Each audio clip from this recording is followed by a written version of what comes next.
control, shoveling dirt in every hole. Predators to condemn your soul, watching you and watching me. We're all connected but separated, misunderstood and so frustrated. A million armies of one have invaded, watching you and watching me. We live behind glass curtains that act like nothing's wrong. Soon you will belong. I know you're out there somewhere. We've watched you for so long. Wait for you to fall. We'll expose you all. I know you're out there somewhere. Watching me. The little brother wants to make headlines, be immortalized. Everyone's got an electric eye with the digital spies. They've watched you for so long. I know you're out there somewhere watching me.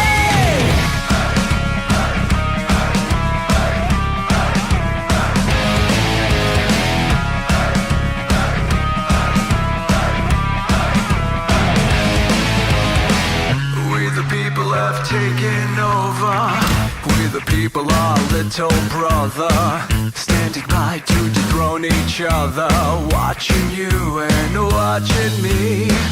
Paranoid, the lens is our weapon, desensitized in our lust for attention, democratized by our voyeur obsessions, watching you and watching me.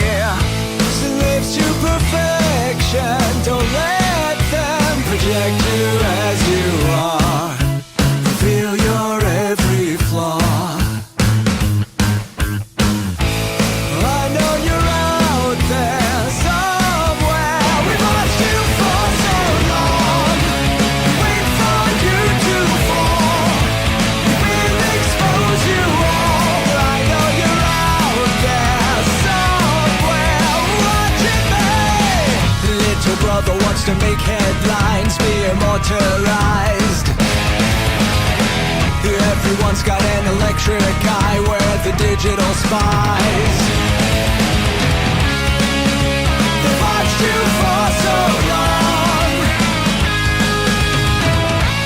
I know you're out there somewhere watching me.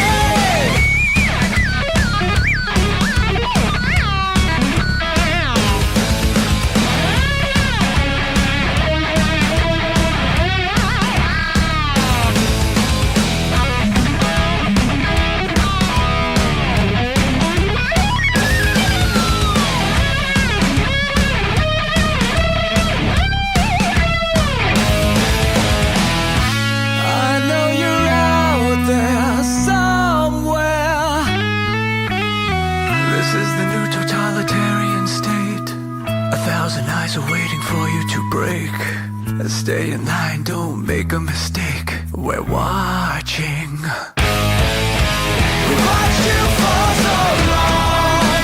We wait for you to fall. We will expose you all. I know you're out there somewhere watching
Let your experience begin right now.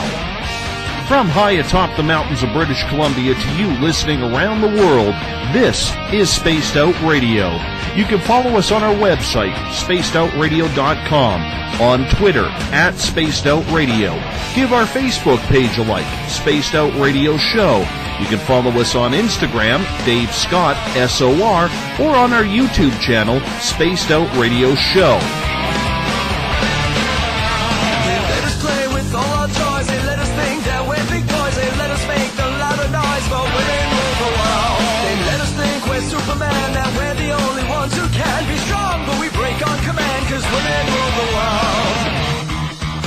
Buckle up, space travelers. It's time to go for a ride as we are live on Spaced Out Radio.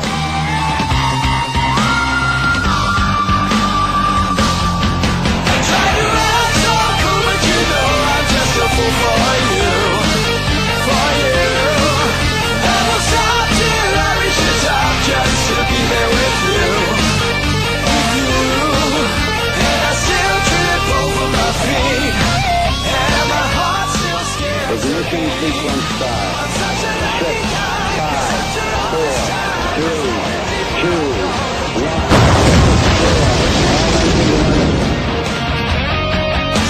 The deeper I go, the deeper I fall.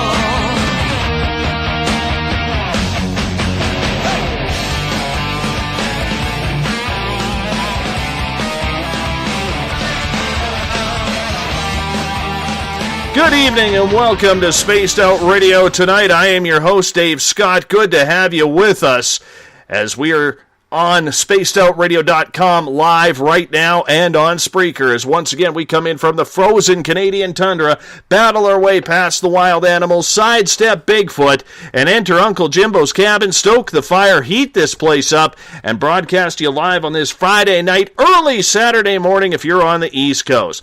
At Spaced Out Radio here, we do this 3 hours a night, 7 days a week. We get often asked why. Well, it's because we have no life. But no, seriously, it's because we want to be your one-stop shop when it comes to the supernatural, paranormal, conspiratorial, ufological, and so much more. Like our music? Head to our website, spacedoutradio.com.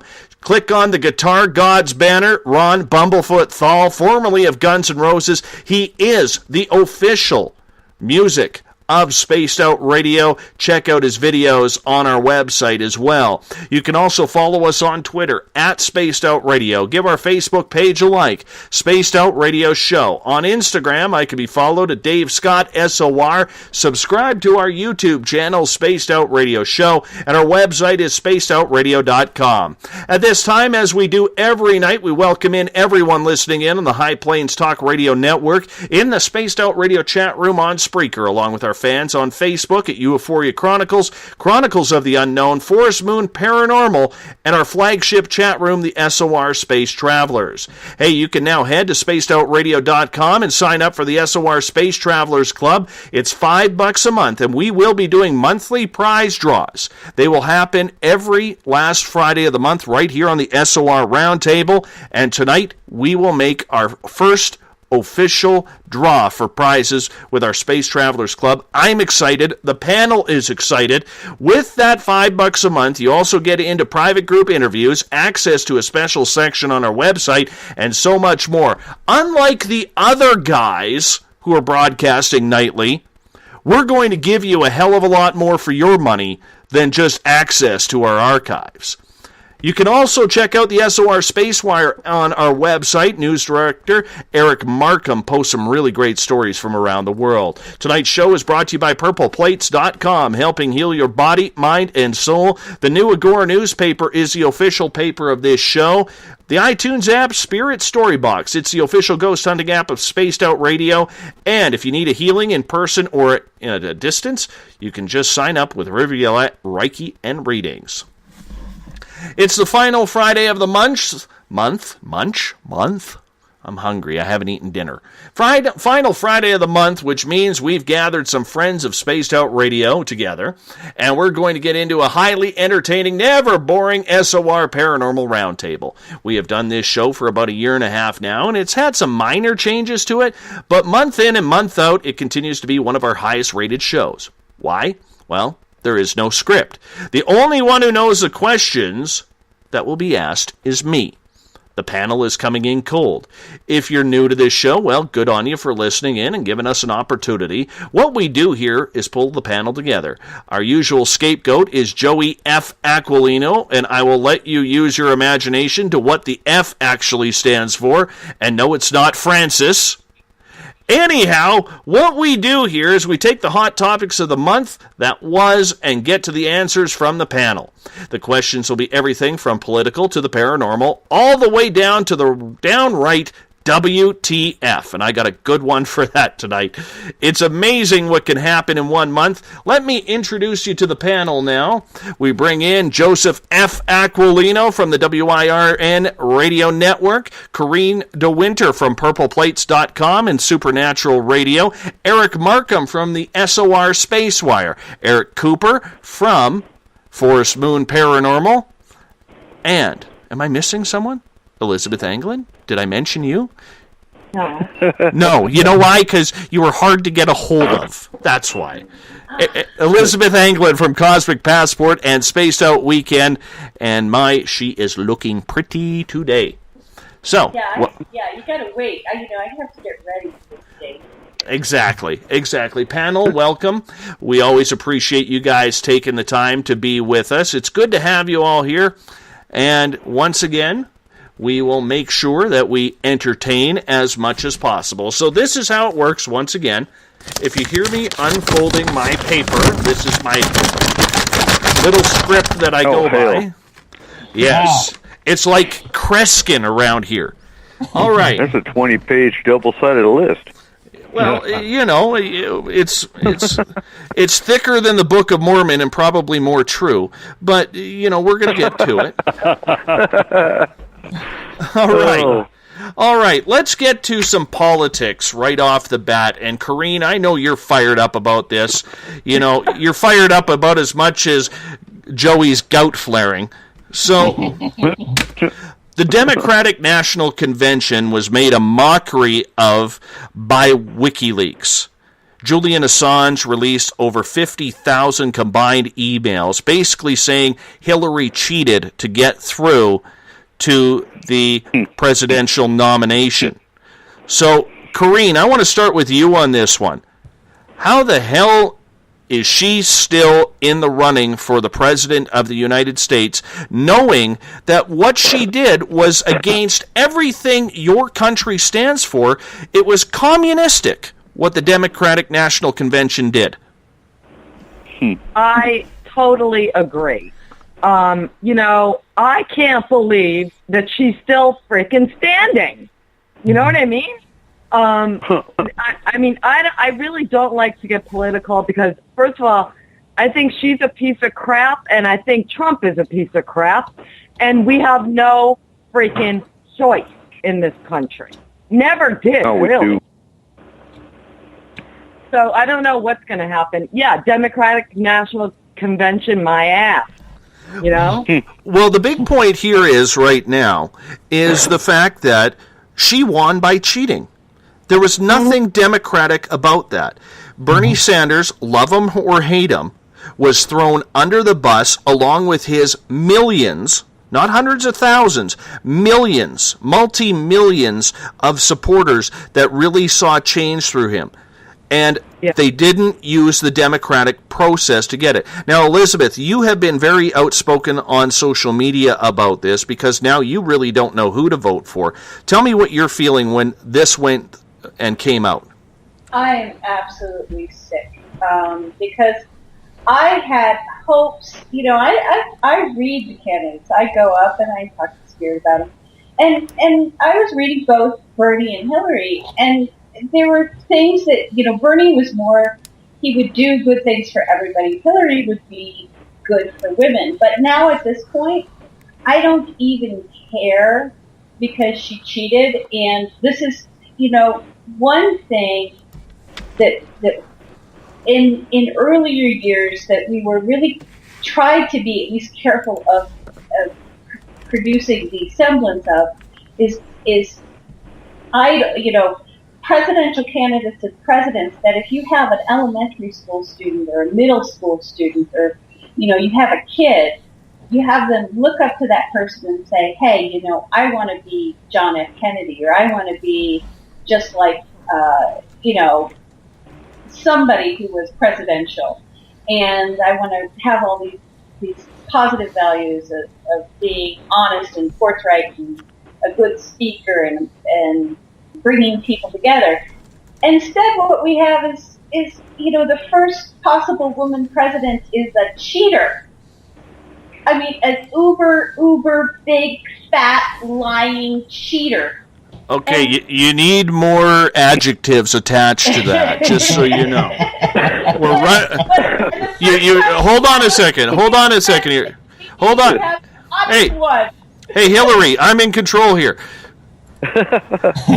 You've just taken out all of Joey's vocabulary. He's done. That's true, actually. But you know what, Liz? You're absolutely right. There is criminal intent here. How she is allowed to run for the United States presidency with the Democratic nomination and not be in jail. In the meantime, we have, Chelsea Manning on suicide watch for basically being a patriot, whether you believe that or not. From an outsider's point of view, we see it that way. Edward Snowden, much the same way. We see whistleblowers coming out doing prison time, and yet here she is screwing the entire country, literally, and she gets rewarded with the nomination. Eric Cooper, your choice on this. Okay, she should have been in jail back in the whole email thing when the feds just looked the other way. She should have been in jail way back then, and it really pissed me the hell off. The other night when all of a sudden here comes the DNC going, well, we got to issue a public apology to. They knew there was corruption. They knew there was emails way months ago when it happened. You can't tell me they didn't. All the people that were bashing on. What the hell's her name? The woman that chairs the platform. Yeah. Oh no. They knew about that long before, and all of a sudden we're going to apologize to Bernie because I guess we're corrupt. Really? Yeah. Too late now, huh? Go vote for Hillary? I don't think so. I'm voting Green Party. Yeah. Enough people jump up, and I don't care for Jill Stein, and it's a throwaway vote. Now, I fully understand that, but my wife and I both say, nah, we are not voting for the establishment. We're going to turn our backs on the establishment, and there's a whole lot of people in this country that are doing the same damn thing. We're going to vote green, so this two-party system has to go, I guess we're broken and no one likes us no more. They got to do something. All right, Eric Markham from the SOR Spacewire. Your opinion on this? Oh, it's like being handed a gun or a knife, and do you want to shoot yourself in the head or cut your own throat? I lean toward conservative, but I'm with Eric Cooper. There's just no choice. I mean, it's literally. I think we need to have in this country, like they do in other countries, where when the candidates are so unpalatable that you can have rethrow the dice. It's like, no, none of the above. Give us another pair of choices. I think we need three parties in this country, to be honest. At least three I don't know parties. what they would be. At least three. And no other country is there only a two-party system. This is ridiculous. Well, what you get into, though, with multiple parties is you end up having, look at sometimes in Israel where they have to get, nobody has a majority and the enemies have to get together and try to form a coalition. So that's cumbersome, too. That's not going to happen. I don't think... They got to take the money out of it. I think it's going to have to be everybody gets a set amount of money, and that's it. I agree with that. Joey Giggles. I don't know what go ahead. We're going to get Joey Giggles because for some reason he believes the Republicans are actually going to bring in no health care for him to actually get healthy. Joe, I didn't say that, actually, and you know who I'm voting for. But anyway. Hold on. Before you even start, I need to know, how many Donald Trump wigs do you own right now on Staten Island? Oh, I don't own any because I don't believe he has a hairpiece. But anyway, we move on. We move on from that. I think, and I got a lot to say on this. And actually, right now, Dave, I am flaring right now. Nice. I am flaring right now, Dave. I'm up to a 9-10, Dave. Just nice. For you, Nice. For those who don't know, Joey suffers from a bad case of gout. That every time he gets on this show, it flares up and it just makes him go absolutely haywire and bonkers. We love it around here. Go for it, Joe. If you remember what I said a long time ago on the other network, Dave, I called her a liar, I called her a cheat, I called her a scumbag, and I still stick to that, okay? You know who I'm voting for, so, I mean, like, that's beyond the point, but the DNC we're talking about here, honestly... I stand behind Bernie in all of this because I feel bad for Bernie. Believe it or not, I am jumping on the Bernie train with all you Bernie lovers on the phone here. I'm jumping on the Bernie train because I feel that he felt the burn, unfortunately. He got screwed. For at this convention. He looked like he wanted to cry half the times when they had the camera on him, and I don't blame him. He really cared about the country, even though he was a socialist, which I don't believe in socialism, but, even though he was Canada's socialist, just so you know, Canada's socialist, right? Oh, I know, Dave, I know. But, okay. Yes, but the point of the matter is, she's a liar, she's a cheat, and if I was a Democrat, I would never vote for her. I would never vote for her. I want to see people go to Jill Stein. I'd rather see people go to Jill Stein. I'd rather see people go to, Johnson, too. Yeah, bottom line is I'm sick and tired of the party system. And the party system, will always be here, but I'm sick and tired of it. I vote for an individual. I vote for... If the individual has my values, if the individual has my beliefs, I vote for that person, no matter if it's Democrat or Republican. Okay, so I am one of those people that fits the middle. Okay. All right. Yeah. All right. Okay, we got it. Thanks, buddy. Appreciate that. I do want to say one thing, and because I'm the token Canadian in the group tonight.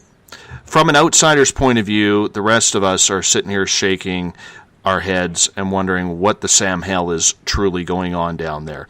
That's, I think the biggest laugh I had in the last couple of weeks was listening to Ted Cruz use the word freedom in his speech about 25, 30 times. And here I'm looking at this Republican and Democratic convention, the way everybody was trying to stiff arm and cheat. And I'm thinking, are Americans that blind that all somebody has to do is yell the word freedom and... They are. You don't even see it. Yeah, unfortunately, that's true. Yeah, and when Ted Cruz stood up and he started using the word freedom, I should have done a freedom count because I think he used it about 20 times during his 20-minute speech when he basically told the country not to vote for Trump and vote for him instead. I just thought, my God, that is absolutely insane because you guys are the epitome of what freedom is supposed to be. You fought for freedom. You live by a constitution that is based on freedom. And right now what you're having is like a capitalism/communism happening down there. And I feel for you guys. And I do want to say something, Dave. I really have to question my damn self because, what did I fight for? What did I do 4 combat tours for this joke of a damn country that we're living in right now? Exactly. That's right. Seriously. Absolutely, Eric. Absolutely. And that's what pisses me off. Yeah. It really does. And our democratic system crashed back when Bush got voted in office, and they had to recount in Florida, and even in the news. I can't remember who he's running against, but even in the news even said, "Hey, so and so's winning, so and so." Oh, we're sorry, there was a miscount and Bush won. Really? Are people that naive that, no, Bush didn't win that. That was another bullshit corruption. Uh-oh. Well, Eric's on the board. Eric's on the board. Okay, let's switch gears here. Let's go from the Democratic convention to Donald Trump winning. Donald Trump being as blustery as he is, in the last 8 months that he has been on tour saying he's running for president, has he said anything besides we're going to build a wall and we're going to get them? And USA, USA, USA. Eric Markham, let's go with you first. I haven't heard anything of substance. I think his draw is, and he knows how to play to the crowd, and he doesn't have to offer anything. All he has to do is throw out this, this pseudo-conservative claptrap and jingoism, and everybody says, that's what I'm thinking, that's what I'm thinking. I guess the only advantage to Donald Trump if he gets elected is being a conservative white guy. He will never get away with half the crap that our current empty suit got away with for 8 years. They will have him indicted, charged, and impeached within 6 months if he pulls half the crap he talks about. I think it's become a point where the president's a figurehead. The money behind whoever gets elected is who's running the show. All mostly right. big pharma and the military-industrial complex, from what I can see. Goatman, how about your opinion? You've already stated you're going for Trump. You're going to drop the ballot, and you're going to put on a wig on Election Day to show your support. Let's get it done. Right. That's right. I'm putting on a wig. I'm putting on that wig, and I'm telling you, he's very strategic in what he does. He's very strategic. How? Okay. He don't need to say what he's going to do. Okay, because you want to know why? Because he's going to do what he says. Trust me, he's going to do what he says when he gets in there. Okay, and he has a plan. Trust me, he has a plan. The man has a plan. He's just like that entrepreneur or businessman that doesn't want to tell you anything right now. He don't want to tell you. He don't want to get it out there. He don't want to, and that's the thing. He's playing the businessman's role. Where he should be telling the public, yes, this is what I'm going to be doing. He's not a regular politician. He's playing the businessman entrepreneurial role, and he's being very strategic on what he wants to do. But when he gets in, he'll do what he says he's going to do. Definitely. Coop, let's get to you on this one, and then we'll bring the ladies in. Okay. Yeah, and I can kind of get on board with that. Kind of. Just a real minute, just a little bit. But no, I haven't heard any substance of anything other than this damn wall he's going to build. Really? A wall. He's going to have Home Depot. Actually, Home Depot stepped up and said they would donate the materials, so I will never go to Home Depot now. I'll go to Lowe's. That's the bottom line. But, the thing that caught my attention the most being military is when he came out and said he's going to have the military do waterboarding, and they're going to go in and kill the families of the terrorists. And really? I don't know anyone in the military that's going to do that. So good luck with that, because we do have rules we have to go by, and whether you're the commander in chief, if it's a violation of law, we're not going to do it. And then I think it was a day or two. It's so WWE. You know what I'm saying? It is. He's been hanging out with Vince McMahon too long. He's been hanging out with somebody too long. But he how many? I lost track. But how many companies of his own has he bankrupted? And he wants to run the budget of this country? I'm sorry, but no, he's bankrupted his own companies. And he plans on running a budget for this country. I don't think so. I will be, and before I bring in Corrine and Elizabeth here, I will play devil's advocate here. It's not just what he does. It's going to be totally about the team that he is surrounding himself with. And if he can put together win the White House, build that correct team, he may do exactly what Joey says and clean up the country.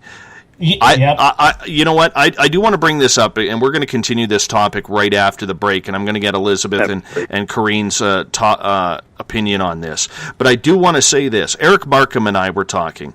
In Canada here, and for most of the Western civilized world, we don't put terms on elections. So, for instance, if somebody gets elected to 5 terms, they must be doing a good job. Okay? There's no worry about being overrun, no worry about communism or socialism or anything, fascism or anything like that. And Eric agreed with me when I said this, and I'll let you guys ponder this during the break. There is no way in hell any president, whoever it is, you could have the greatest creative genius in the world sitting in the White House. But with the mess that's down there right now, there is no way somebody can do it in just 2 terms. Because the first year and a half, all you're doing is blaming the previous person. Then you got a year and a half of work before you have to start the election trail again.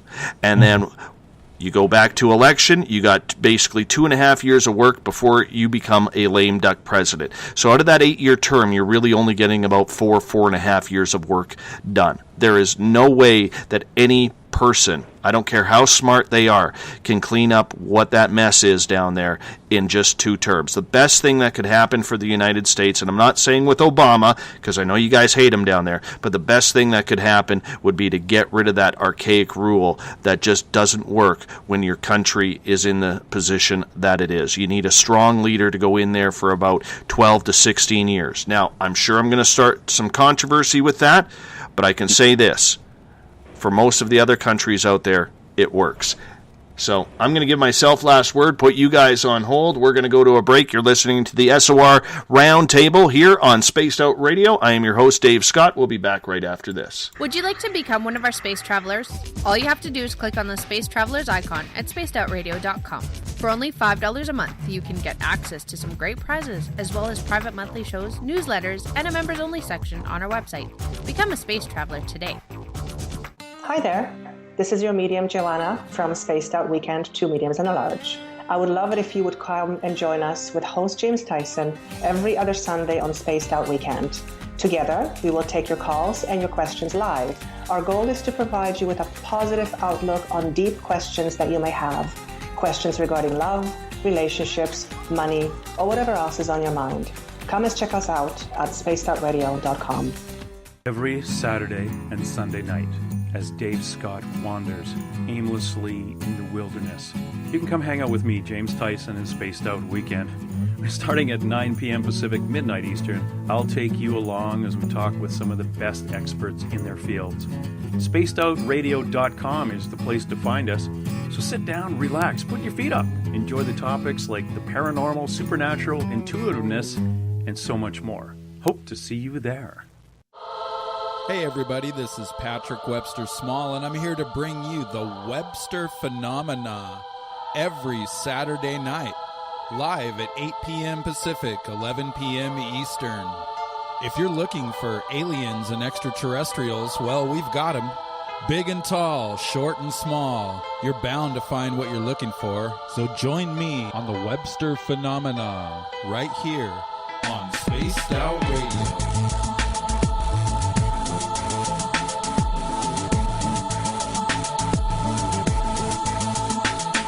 Visit purpleplates.com today. For over 40 years, the Purple Energy Plates have been delivering amazing results for their many customers.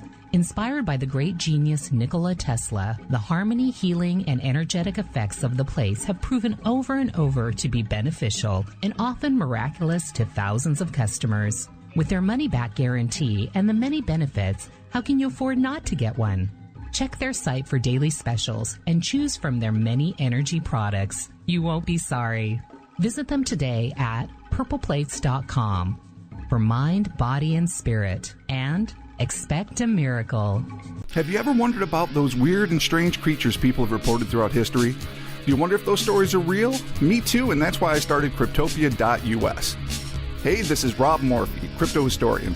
Join me once a month on Spaced Out Radio with Dave Scott, where we will get into the odd and bizarre reports, from the Dover Demon to hairy hominids and everything in between.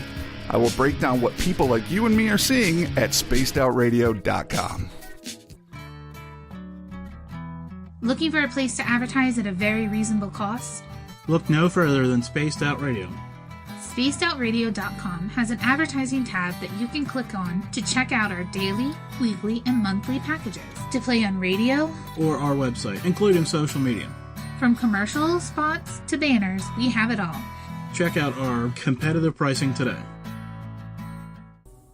Hi there. I'm Butch Witkowski, lead investigator with the 4 Cop.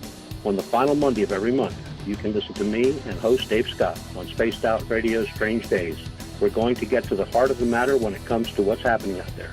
People are seeing and experiencing things from ET contact to Bigfoot, and I want to hear about it. Your experiences are what we investigators need to help solve these unknown mysteries. So tune in at spacedoutradio.com to the final Monday of every month from Butch Witkowski's Strange Days. Want to connect with us online? Find us on Facebook, Spaced Out Radio Show, on Twitter at Spaced Out Radio, on Instagram, Dave Scott SOR, on YouTube, Spaced Out Radio Show, and our website is spacedoutradio.com. All right, space travelers, here comes the second half hour of Spaced Out Radio. Welcome back to Spaced Out Radio tonight. I am your host, Dave Scott. Good to have you with us.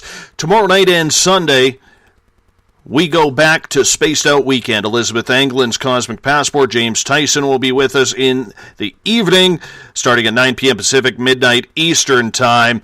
Join them, as I will be joining them after I find a nice cave with Wi-Fi up here, because I'm going to find my Zen, my Chi. My bag is packed right after this show while I disappear for the long weekend here in British Columbia, but I will be back on Monday night. Who am I talking with? Zion Zeta, a young ET contactee. It's going to be a great show on Monday night. Hey, if you want to follow us on Twitter, you can do so at Spaced Out Radio. Give our Facebook page a like, Spaced Out Radio Show. On Instagram, I can be followed at Dave Scott SOR. Subscribe to our YouTube channel, Spaced Out Radio Show. And our website is spacedoutradio.com. While there, you can check out the SOR Space Wire by our news director, Eric Markham. You can also hang out in the SOR Space Travelers Club. All it costs is an average of $5 a month, and you get your name put into monthly prize draws. We're going to be making a prize draw tonight at the end of the show. We are also going to give you private section on our website and so much more. Unlike the other guys who just give you access to their archives, not us. We're making this for you, so join up today. We bring in the panel for the SOR Monthly Paranormal Roundtable. We have Eric Markham from the SOR Spacewire, Eric Cooper from Forest Moon Paranormal, Cosmic Passport's Elizabeth Anglin, WIRN's Joey Effin Giggles, and from PurplePlates.com, Corrine DeWinter. Welcome back, ladies and germs. Thank you. All right. Thank you. Elizabeth, Donald Trump wins the nomination. He's chewed out a good one by Ted Cruz, who pretty much committed political suicide with the Republican National Convention. What's your thoughts on the Donald? You know, unfortunately, we had a thing happen in New Mexico here where one of the active campaigners for the Donald came to New Mexico on vacation and managed to offend everybody he talked with, and then was so offended himself because he offended everybody here that he wrote a letter to the Santa Fe Reporter saying, or the Santa Fe New Mexican editor, saying that in terms that he didn't even realize were fascist, that we had a lot of radical fringe in our state that we needed to get control of. We had a lot of radical feminists and radical Native Americans and radical Mexicans, and that the state needed to get control of these people because they were going to scare away tourists.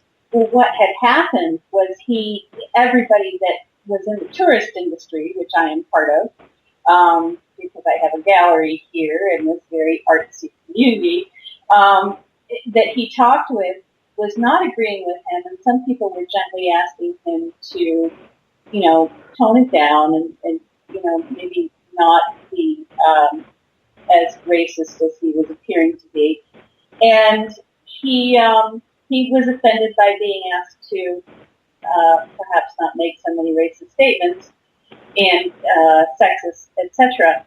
Well, when you start to see a follower of Trump writing to a newspaper saying, you need to get control of your radical fringe, it begins to sound very, very fascist. It begins to sound very racist and very sexist. And it begins to sound threatening to people that I have no reason to be threatened. I'm a small business owner. You know, for all intents and purposes, I could, even though I'm a Democrat, be a Republican today because, you know, there's no way in heck I could support a $15 an hour minimum wage, and I might need to hire somebody. So, you know, I'm riding that fence where there are things that are being said on both sides that just absolutely make my stomach turn. And then this latest thing about Donald Trump talking about really hitting people hard so their heads spin, I go back to the feminine side, which is think about all the little kids on the playground. Think about all the 8 and 9 and 10-year-old boys who want to be like Donald Trump, who are beating the crap out of each other because he says he's going to hit somebody so hard their head spins, and now he's been elected president. You know, this is threats of violence here, and then people wonder why people have violent reactions to him. Well, he's the one threatening violence to different groups of people and the people who support him, not Joey. Joey would never do that, but there are people who do support him who Joey does have the wig. Liz, I'm not sure if your microphone is hooked up or not because you're sounding really tinny. Oh, I'm sorry. Okay. All right. Corrine, you got last word on this one, but I'm going to change it up for you a little bit because the handsomest dictator in the world, Kim Jong-un, says Donald Trump is awesome, and he has thrown his support behind the Donald. Damn, well, that just seals the deal for me. It does. So how did you change? What's the question? The question is, what do you think about Kim Jong-un joining the fight for the Donald's election? Oh, man. With the Russian president. Par for the course, man.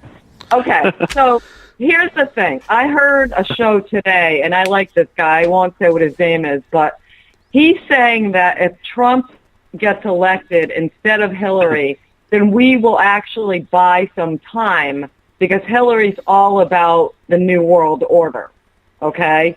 And he says if Trump gets elected, he's enough of a wild card to actually prolong that and allow us to get maybe something together. You know what I mean? So what do you guys think about that?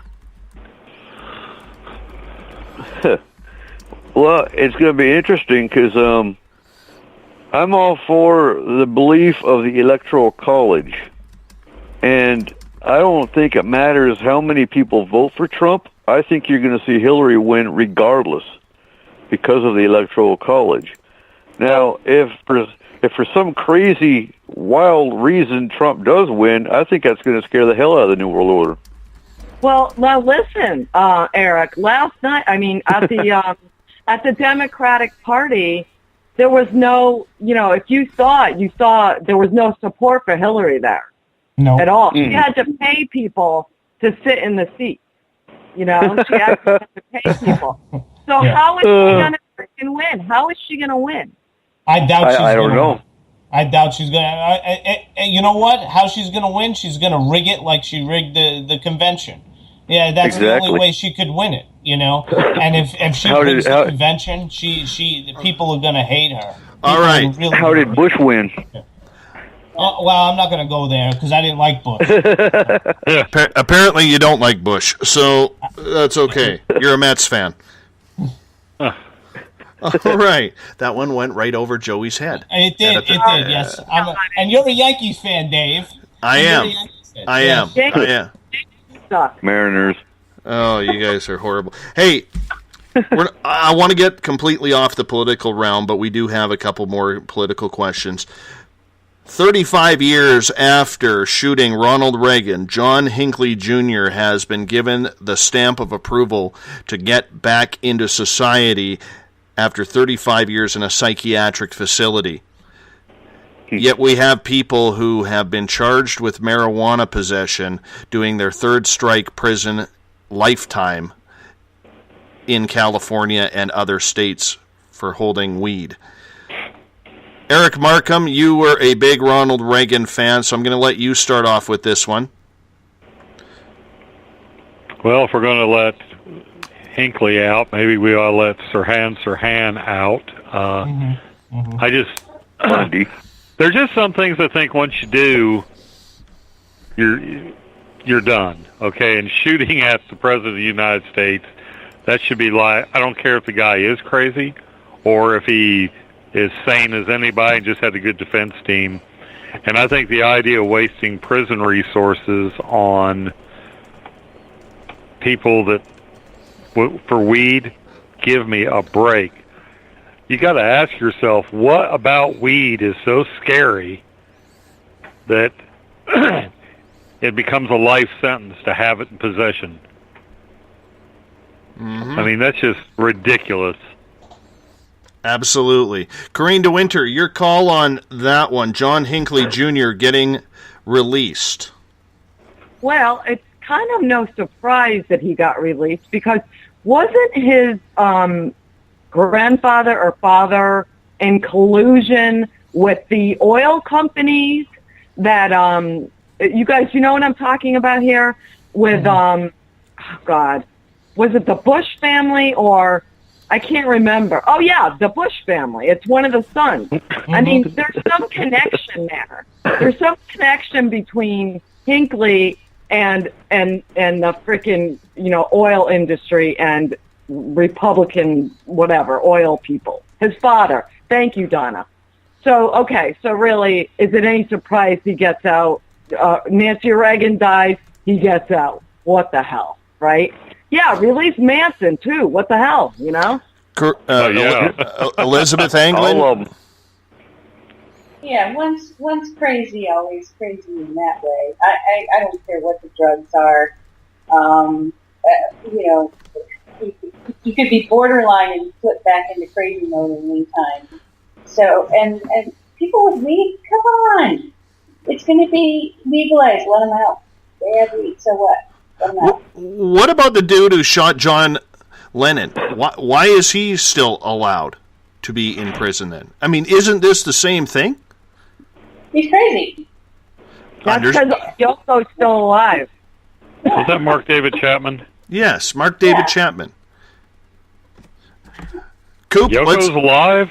I thought she died 20 years ago. It was just really good embalming. Coop, let's get your topic on this. Well, I'm still stuck on the weed people in prison. I mean, hell, it's legal in Washington, it's legal in Colorado. I understand it's not legal in the other states, but my opinion, if they're just in prison for weed, let them out. But no, if they shot at the president, if they any kind of attempted murder, they should be locked up for life. Yeah. But weed possession, come on now. It's legal here, it's legal in Colorado, and there's other states that are legalizing it. That's like the very bare minimum of medicinal drugs. I mean, come on now. That's my take on it. All right. Joey.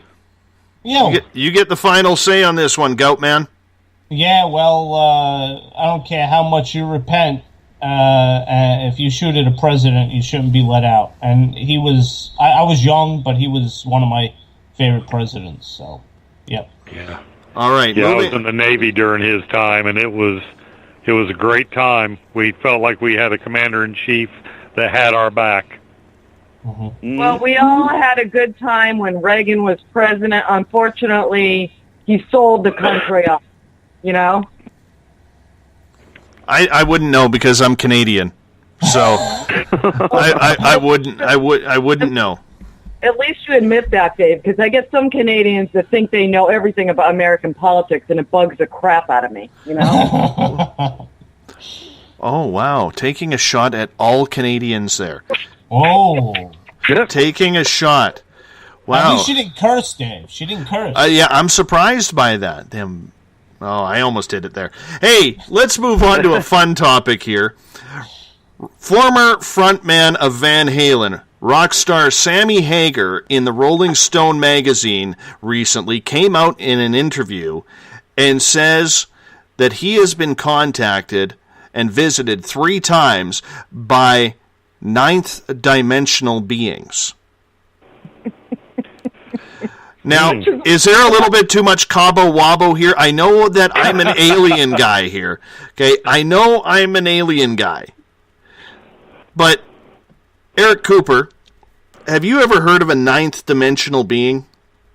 I was thinking about that. I'm still trying to wrap my mind around that. Ninth dimensional. No, dimensional is dimensional is dimensional. I've never heard of a ninth dimensional. Wow. No, I'm going to have to contact him. I'll get him on. I'll contact him, try to get him on your show.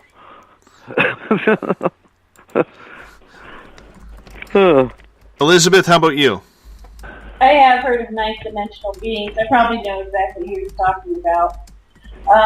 And he is one of the most honest, crazy rock star paranormal guys you're going to meet. And if he says he's been contacted by ninth dimensional beings, he probably has been. And that's all I'm going to say about that. That seems good. Joey, I realize it's not Conway Twitty, but have you ever heard a Van Halen song? Of course, I love Van Halen. Are you kidding me? Are you kidding me, Dave? Come on, man. But yeah, I don't even know what the ninth dimension is. I heard of the seventh dimension and the eighth dimension, but I haven't heard of the ninth dimension, so I really can't speak to that. He's saying jump, Joey. No, no, that was David Lee Roth. You're already off. You're off. You're Sammy Hagar. No, we're talking Dreams right now. Dreams. That's right. Love Walks In. The keyboard era. Exactly. Van Hagar. Exactly. Eric Markham, you're like a closet Eddie Van Halen on the guitar. Let's hear your opinion on this. When I see somebody like Sammy Hagar who hasn't been relevant in a while, I mean, Chickenfoot fell flat, and I just kind of figure they throw crap out there just to get their name in the press or to become relevant again. I mean, you haven't heard anything from him. I think the last Chickenfoot album was 3 or 4 years ago, and I think he sold out his. There's just nothing newsworthy happening to the man. He had to come up with something. True that. Corrine DeWinder, final word. I don't think he's lying. I think that there's probably some truth to what he's saying. So, I mean, I've never been a fan of Sammy Hagar, let's face it. But I don't think that he would make it up. I really don't. At 70 years old, or almost, I think he's 69, I think there's a little bit too much tequila going on in Mexico, combined with the hippie lettuce. I think it may be a good trip. I'm not sure about that one. All right, moving on here. There is, all of a sudden, this newfound popularity in sensationalism in alternative news. And what I'm saying by that is by taking quotes from former presidents and pretty much making up a meme online where you're putting your own statement in front of the president and using it as, say, Theodore Roosevelt said this, or Ronald Reagan said that, or the president of Kazakhstan said whatever. It happens. But here's the thing. We see a lot of sensationalism in the alternative news. And this scares me, and I'll tell you why. Over the last number of years, we cannot trust the mainstream media to cover the story. They have gone from journalism to infotainment. So we started relying on alternative news to get the news. But the problem is, now the alternative news is trying to skew your mind and your beliefs in fear-mongering and is becoming just as bad as the mainstream media. So, Eric, I'm going to get, Markham, that is, I'm going to get your opinion, being part of the SOR Spacewire, where you're looking at this stuff every day. Oh, it's crazy. I'll find I'll find something that looks interesting, and I'll track it down, and it turns out it's totally made-up crap. I guess what bothers me most about this, okay, there's people who's going to look at it and say, haha, funny, that's cute. Let's find some real news. But I know too many people who just look at this crap and take it seriously. And that worries me. Well, that's what I'm saying. This is getting scary because it is. You can't trust the message anymore. The message is supposed to be the medium. Marshall McLuhan said that. Canadian. I know you won't like him, Corrine, because he waves the maple leaf. But oh my God! But my dad had that book. Marshall McLuhan in the 60s set the tone for journalism around the world. What is the message is the medium, and we have lost the medium. Well, he was just taking what William Randolph Hearst and the yellow dog, the yellow journalism, and he just refined it. I mean, we talk about false flag operations now. Well, it's been discovered that the USS Maine incident had nothing to do with the Spanish sabotaging the ship, but because the Hearst, paper empire fanned the flames of jingoism, you have the Spanish-American War, which is something they wanted that the government wanted anyway, but they needed a way to get the American people behind it. So you blow up a ship full of sailors in Havana, and then 60 years later you allow the Japanese to blow the hell out of some of your obsolete ships in Pearl Harbor. So this has been evolving since the turn of the century. So it's really no surprise. Corrine DeWinder, your thoughts? Okay, so I'm not, Dave, I'm sorry. I'm thinking back to the Tea Party, and the guys at the Tea Party dressed like Native Americans, so the Native Americans got blamed for that. Mm-hmm. So what's changed today? Nothing. You know what I'm saying? I understand. Coming and going, I understand that, but the fear-mongering that is going on in the sensationalism of journalism, and I'm going to give you a report right now. Alfred Lambermont Weber is a person who I respect. And a number of months ago, he wrote an article about the Pope being a Satanist child molester.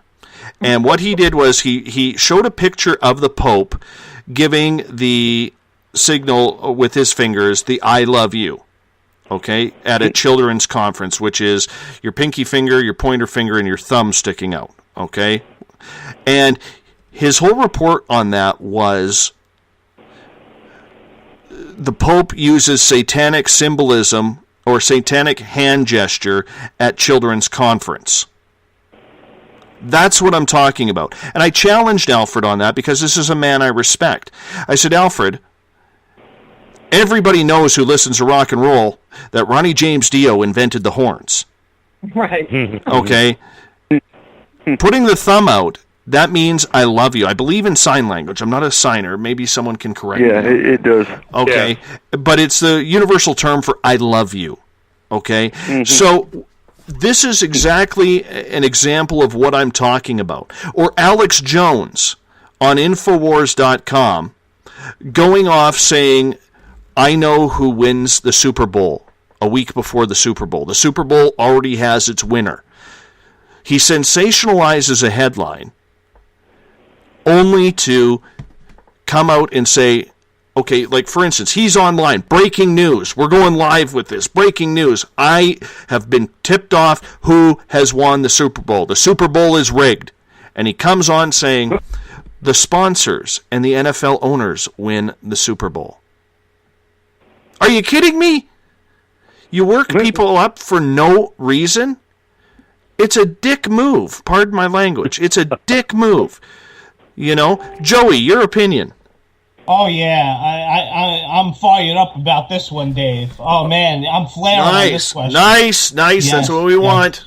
All right, so here we go, Dave. I'm sick and tired of the government and the media manipulation. Okay, the government has control over the media, and the government tells the media what to put in the media.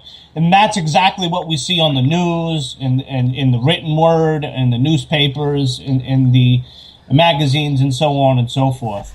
I tell people, don't get manipulated by the garbage. Don't send the crap out on the internet. I'm sick and tired of my Facebook feed being filled with all this political crap that doesn't make any sense. I'm sick and tired of these political posts on Twitter and on Facebook. Sick and tired of it. Because I know who I'm voting for already, so I don't. Yeah, but it has nothing to do with who you're voting for. I'm going to be a little bit of a dick there.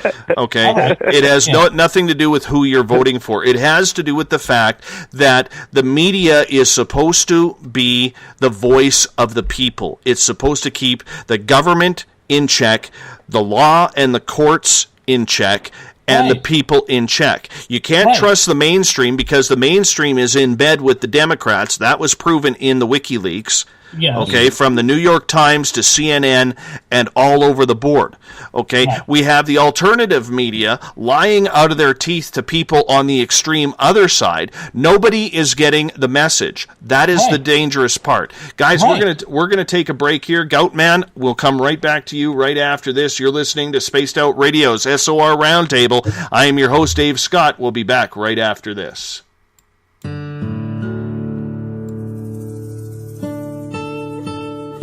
Greetings and salutations, space travelers, from the Chronicles of the Unknown team. What is Chronicles of the Unknown? I keep hearing about this thing. It's a new paranormal reality TV show based right here in beautiful British Columbia, Canada. Follow our team as we uncover claims of activity on the Caribou Gold Rush Trail. You can also follow us here every third Monday, where 2 members of our team will be available to answer your questions. We'll give you some equipment updates and some of our experiences on the road, right here on Spaced Out Radio on the Spreaker.com network. Oh, there's only one way to rock. Loud and proud. In high definition. Radio 702 rocks. Las Vegas. Do you believe you've been in contact with extraterrestrials? Have you seen the Greys, the Mantids, or the Reptilians?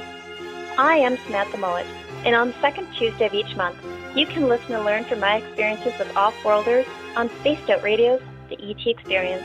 With host Dave Scott, we'll sit down and chat about what's going on with our friends from other worlds. We'll also try to answer your questions, so please tune in on the second Tuesday of the month, only on Spaced Out Radio. Are you interested in advertising on Spaced Out Radio? Head to our website at spacedoutradio.com and click on our advertising tab. There, you will find an assortment of ways you can get your product out there with us, from radio commercials to banners and social media. Have a product you like our hosts to endorse? We can do that too. Visit spacedoutradio.com for more details. Did you know that Spaced Out Radio runs 7 days a week? Hi, it's James Tyson from Spaced Out Weekend. Every Saturday and Sunday night, starting at 9 p.m. Pacific, midnight Eastern, you can join me and my guests for some great chatter about what's going on out in the universe, or even in that dark part of the basement you really don't want to go back into.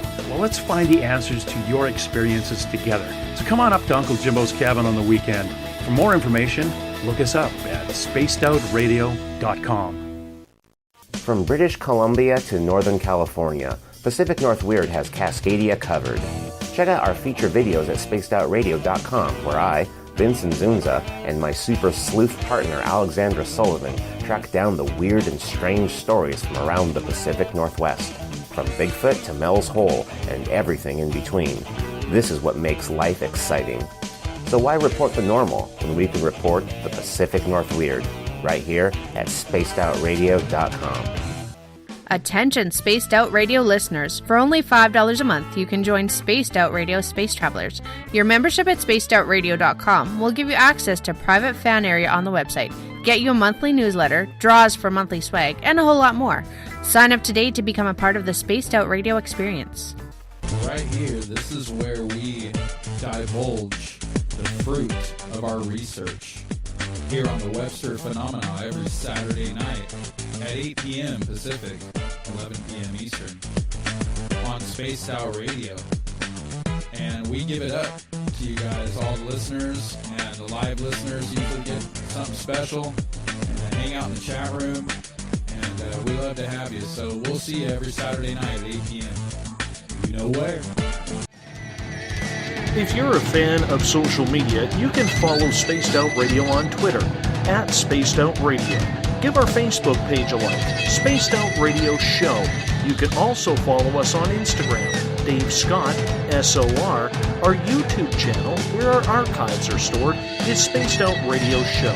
And of course, our website is spacedoutradio.com. Welcome back to the second hour of Spaced Out Radio tonight. I am your host, Dave Scott. Tomorrow night and Sunday, Elizabeth Anglin and James Tyson are back for Spaced Out Weekend, starting at 9 p.m. Pacific, midnight Eastern Time at spacedoutradio.com. As we continue on to the Spaced Out Radio SOR Paranormal Roundtable, we're also going to be joined by one other guest coming in, Lorian Fenton from MUFON and many other places. She is a UFO magnet, this lady. We're going to add her in here momentarily. Reminder, you can follow us on Twitter at Spaced Out Radio. Give our Facebook page a like, Spaced Out Radio Show. On Instagram, I can be followed at Dave Scott, SOR. Subscribe to our YouTube channel, Spaced Out Radio Show. And our website is spacedoutradio.com. While you're there, what I would like you to do is I'd like you to join the SOR Space Travelers Club. It works out to about $5 a month, cheaper than a Starbucks coffee. With that, you get your name drawn into monthly prize draws. We're going to make the first prize draw here tonight. It's going to be great. Got a great prize. And we are also going to... Sorry, I'm getting some clicking in my headphones that's driving me a little batty right now. We're also going to give you a private section on our website to check in. We're going to give you private group interview access and so much more. While you're on our website, you can click on Bumblefoot to learn all about our resident guitar god who does all of our music, formerly of Guns N' Roses, Bumblefoot, and so much more. That's everything at spacedoutradio.com. Tonight we bring in the panel, and it's a big one. But it's a lot of fun. We've added a third woman to the scene here. Lorian Fenton joins us, along with Elizabeth Anglin from Cosmic Passport, PurplePlates.com, and Supernatural Radio, Corrine DeWinter. Joey Giggles from the WIRN network. His middle name is not Francis.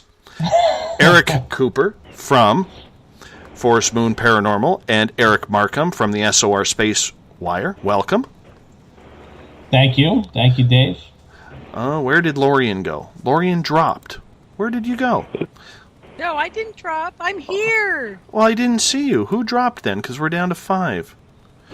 Somebody dropped. I think Eric dropped. Eric did. and you know what? Cooper dropped. Hold on. Let's add Coop in here. Where did Eric Cooper go? Eric Cooper, where did you go? He's on Facebook messaging me. Call me back. Call me back. We're going to call him back right now. Because we can't really have a panel without the bearded wonder. That's for sure. Listen. How's your beard tonight?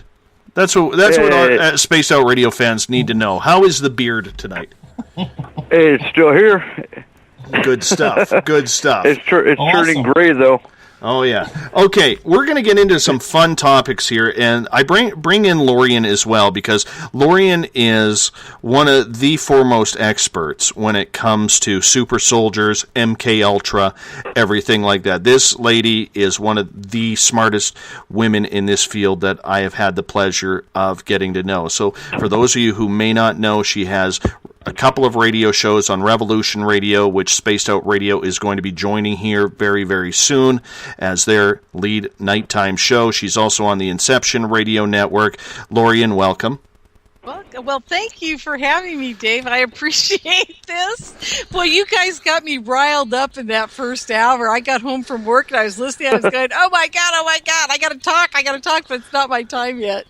Anyhow, I'm very happy to be here, Dave. Thanks. Thank you for joining us. So the next topic we're going to get into here, actually, Joey, I was going to talk with you because you wanted to mention about the sensationalism of alternative news.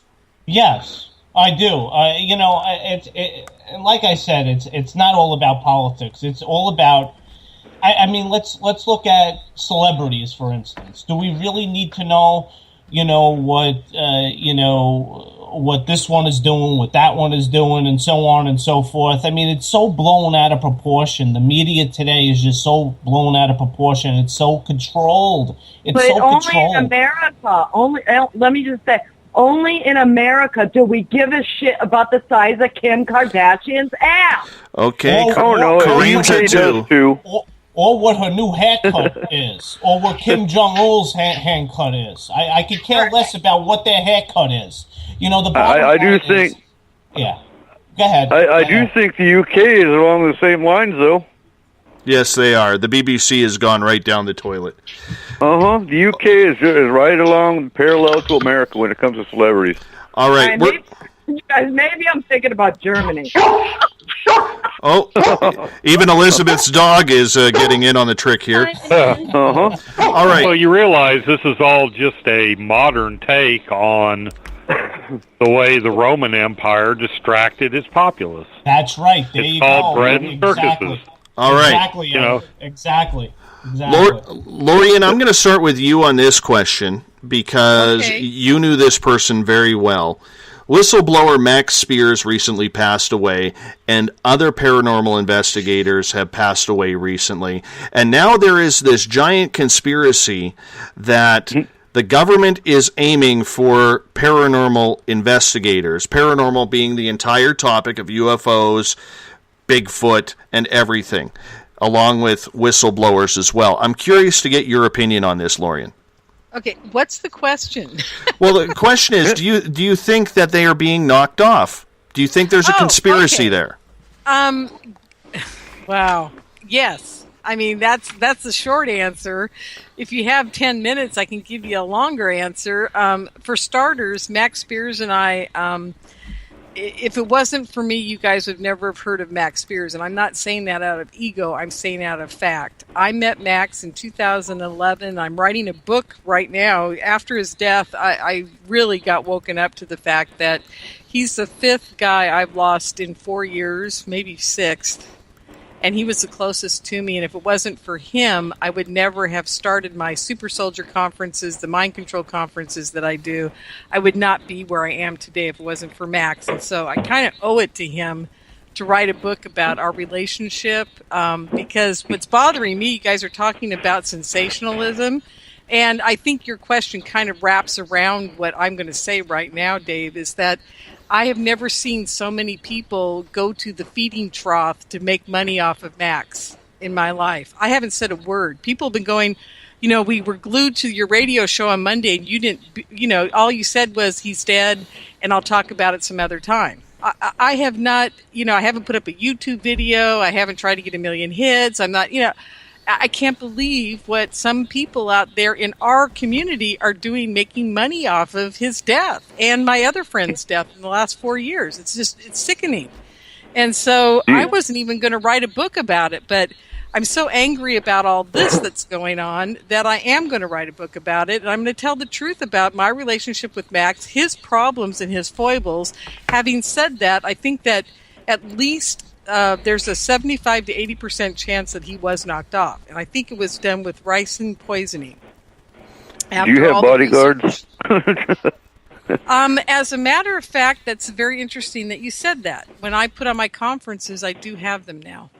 Because, okay, good. Yeah, after 2013, when they tried to kill me the second time, I said, that's it. I'm going to have somebody there that's bigger and badder than they are.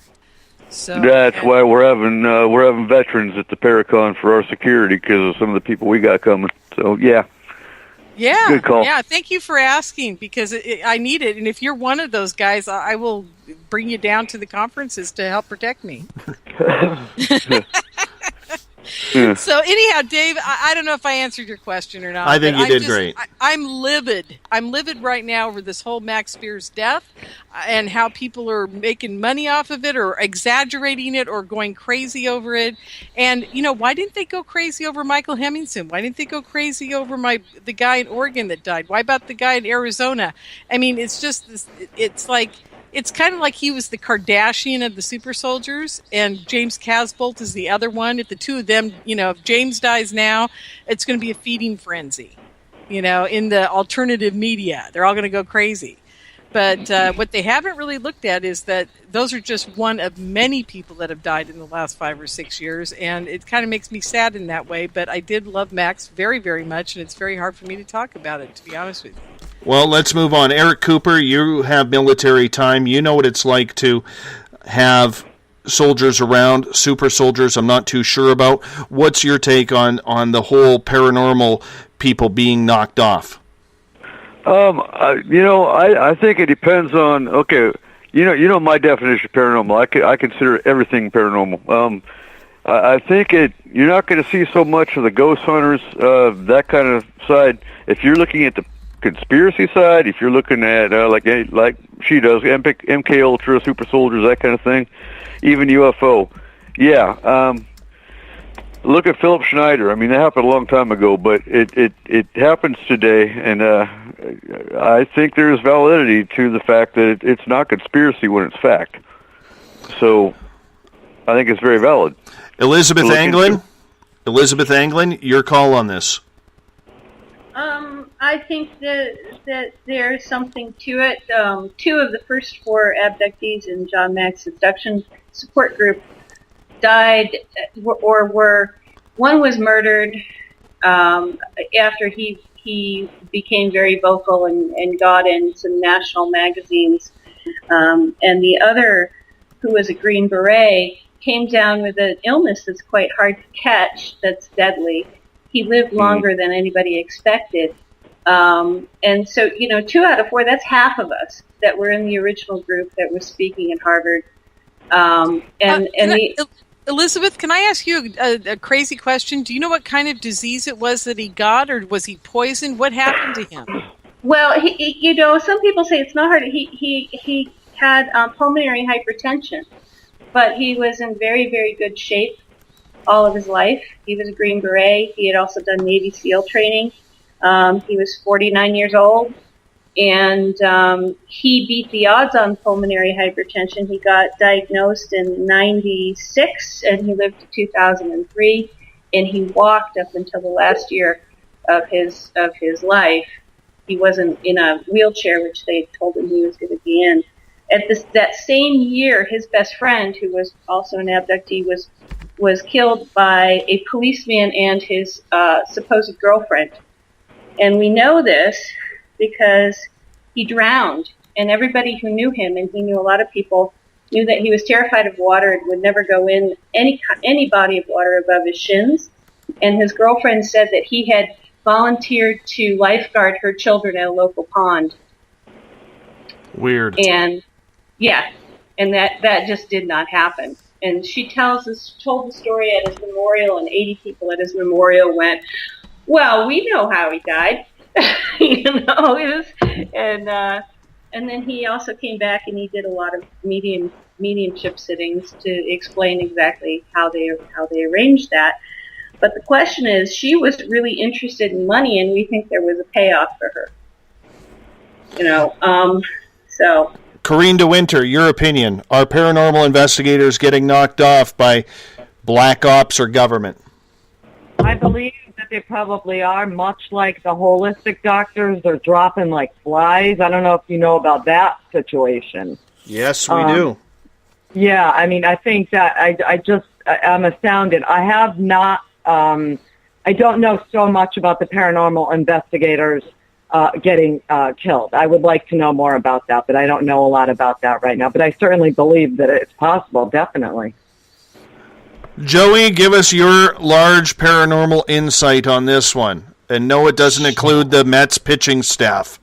Well, no, and it doesn't include the Yankees pitching staff, which is down their closer. So there you go. All right. So anyway, So anyway, on this issue, the government honestly is the 21st century mob. Honestly, they are getting rid of people left and right. And it's not only these holistic doctors, because the pharmaceutical companies, obviously the pharmaceutical companies want to make money and the insurance companies want to make money, so they got to get rid of the holistic doctors because they don't take insurance and they also don't deal with the pharmaceuticals that the pharmaceutical is doing. But with the whole paranormal issue, well, do you really think the government wants disclosure out there? Do you really think they want these people talking about UFOs or ghosts?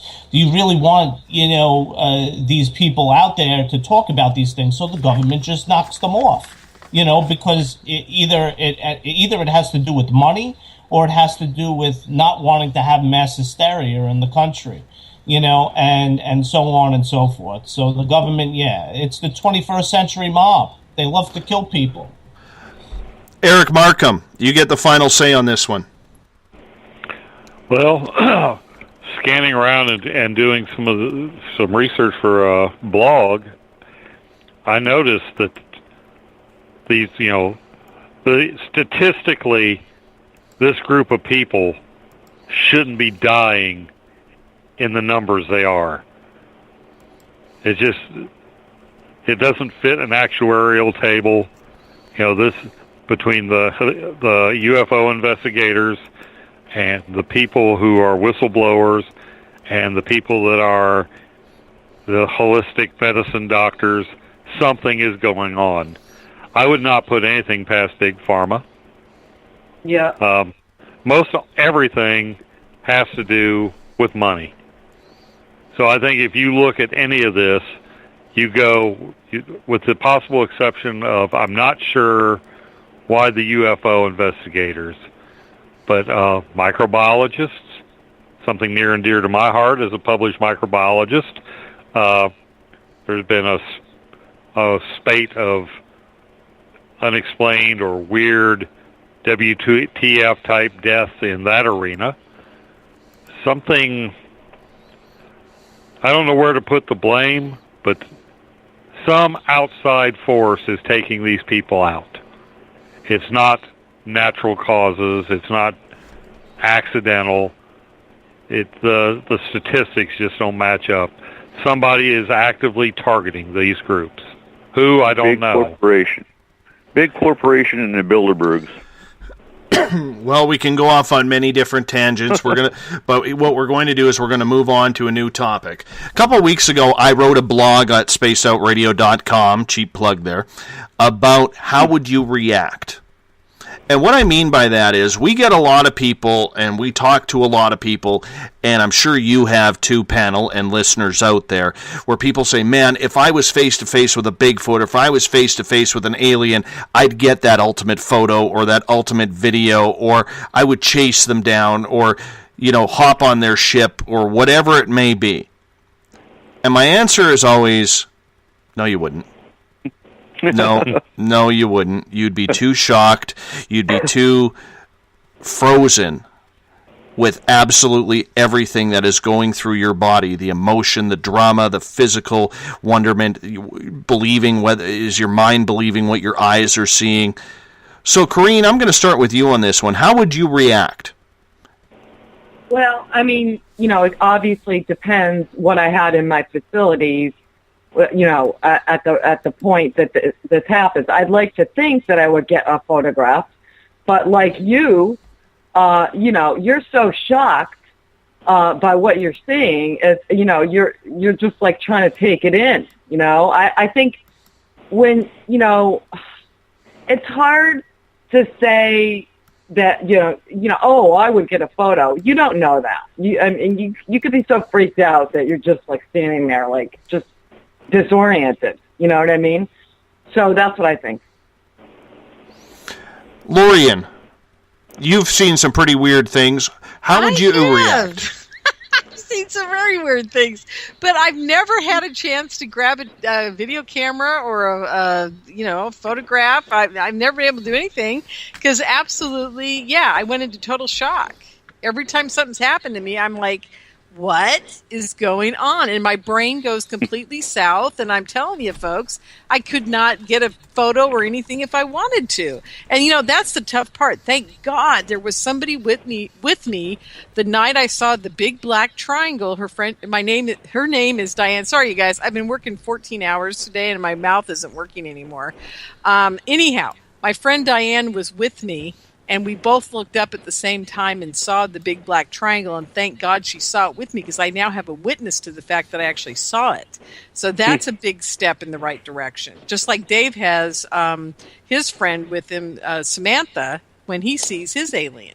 So thank God for that. We got to just pray that we can all see things as groups together now so we can support each other, because I got to tell you, I think the aliens are putting stuff in our head that makes us freeze, and we can't do anything to do, the right thing, which is, hey, set up the tripod, put the camera up, and hey, alien, pose, say cheese, say alien. Exactly.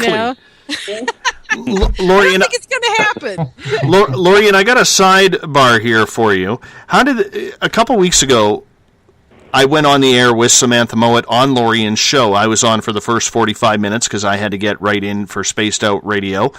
And how did the rest of the interview with Samantha go? What did you think of Samantha Mowat? Fabulous. Samantha is exceptional. She's going to be on my other show, one of my shows, pretty soon here in the next few weeks. I think she's wonderful. So I'm very impressed with her, actually. As I told you, she is the diamond in the rough in the field of ufology that everybody needs to know about her, but no one knows her yet. And the key word there being yet. Yes, and I think that will be rectified soon, if I have anything to say about it. Absolutely. Eric Markham, how would you react? I would like to think that I would go on board. And I might, because I never get panicked or freaked out till after. I would be on the thing halfway to Alpha Centauri before it would dawn on me, oh crap, what have I done? I would hope anyway. Like I said, it hasn't. My paranormal and UFO experiences haven't really prepared me for it. But I don't know, I think I've been waiting to be picked up by the mothership most of my life, so maybe I would get on board before I figured out that it was a cookbook on the nightstand. It's called Yankee Stadium, my friend. Join the club. We're winners. Joey, honestly, you see an alien there. Is this the reason why you always are prepared with extra pairs of underwear in your pockets? The ones that wear the Yankee uniform scare me the most, Dave, by the way. And bottom line is, when it comes down to it, here in Staten Island, New York, it's very boring. So we really don't see anything over here. We have that one tree, Dave, so I mean, we don't see any Bigfoot here or any aliens or anything like that. But if we actually did, I think we would be scared shitless, Dave. So. Look at you getting into the swear game right off the bat. Kareen, you got competition from Goatman there. Swear jar. Elizabeth, you have had experiences with extraterrestrials, Bigfoot. Are you surprised by the way people say how they're going to react? Well, it just means that they've never had any experiences, because what happens is your adrenaline it gets going so fast and your mind gets going so fast, and if you're not subject to any sort of mind control, you end up second guessing yourself. Should I flee? Should I fight? Should I hide under the covers? And there are just, you're flooded with all these chemicals, and your brain is saying, okay, now what do I do? Wait, is this safe? Is that safe? What's the other thing? What about this? What about that? What about the other thing? Exactly. So you're not thinking about a camera. You're not going to do it. Yeah, it doesn't happen. Kareen, your call on this one. You already asked me. Oh, I didn't know I went to you. I'm so confused now. Eric Cooper, I think you're the only one who hasn't answered then. Yeah. Most people are either going to go into that fight or flight mode, like Elizabeth said. And, Now, would I grab a camera? No, I probably wouldn't even think about it, because usually with me anymore, the fear factor, the flight mode is gone. I usually go into the shock. Oh my God, look at that! That's kind of cool. Or I go into the anger, let's go kick its ass mode, and that's pretty much where I go with it. When I have my reptilian encounters, the one in Atlanta, I was ill, so I had no time to react. The one in Fort Lewis, I went in anger mode with that one, and it wasn't much of an encounter though. But no, most people, you don't even think about picking up a camera. When I had my Bigfoot encounter up on the mountain last fall, it was more of an intrigue. Wow, did you hear that knock? And we headed for it, So no, you don't think about a camera. If I would have thought about it, I would have taken pictures of it. But no. I totally agree. You guys want to take a commercial break, or you want to keep going to the top of the hour and we'll break then? Keep going, Dave. Yeah. Keep going. Let's go. Keep going. All right, let's do. I'm sorry, Lorian. Holy cow! Newbie here is pushing us around. I can't stand it. I just can't. I hate breaks. Okay. All right, we're going to continue on, and we'll take a break at the top of the hour. We're going to skip this one here, which is our 10:30 break. We're going to keep going on the SOR Roundtable.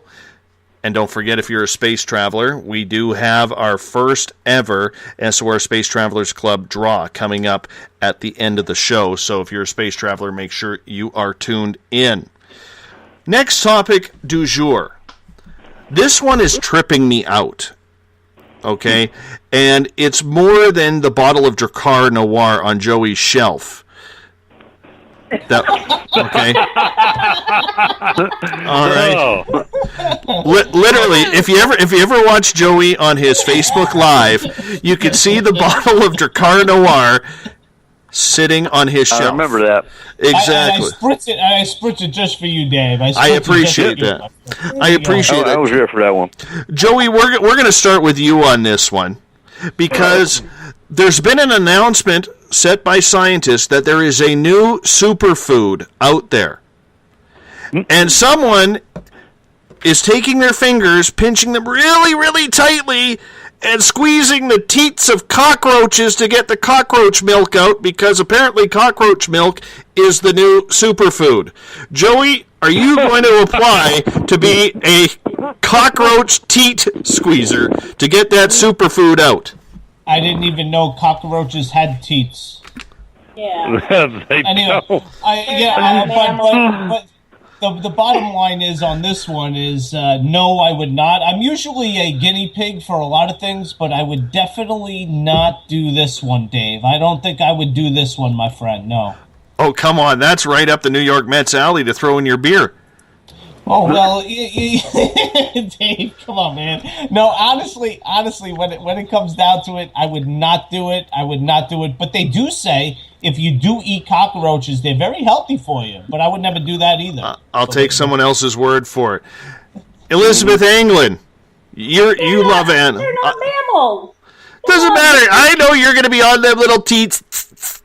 No, they're not mammals. I mean, this just goes to show the state of education in this country. Even my dog is upset by this.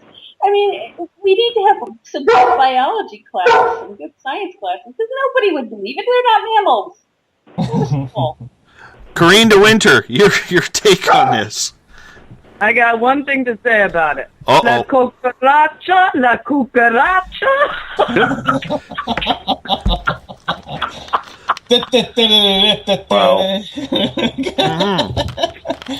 The man who works in the field of medicine, Eric Markham from the SOR Space Wire. Let's be honest. Are you drinking cockroach milk? Absolutely not. No, the crystals are actually extracted from the midgut. It's not, bugs don't have boobs. They're not mammals, but I guess they could probably pass it out through their stericals or something.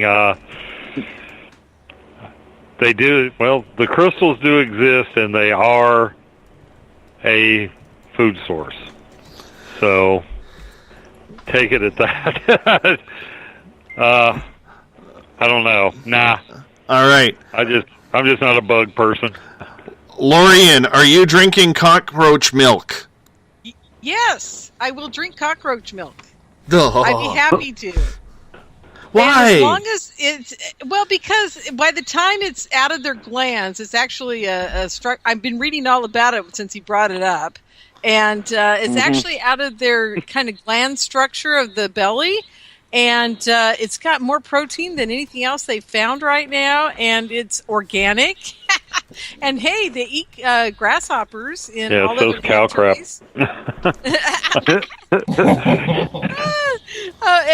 it's better than cow's milk, I gotta say. So if they freeze dried it and they made it into a protein powder that I could put in my shake, I'd be happy to drink it. Eric, they'll probably use another organism to. They'll end up doing like they do with insulin, where they get E. coli to produce the human analog of insulin. They'll probably use some kind of yeast or some other kind of microorganism that they can grow in vast amount. And of course, if it does turn out to be anything worthwhile, Big Pharma will figure out a way to make money on it and how to produce it. Well, that's what they're doing. It says the crystals have a whopping 3 times the energy of an equivalent mass of buffalo milk, about 4 times the equivalent of cow's milk. But it's actually a crystalline structure that it comes out as a liquid, but it turns into crystal once it's out in the air. And so they're actually manufacturing it too.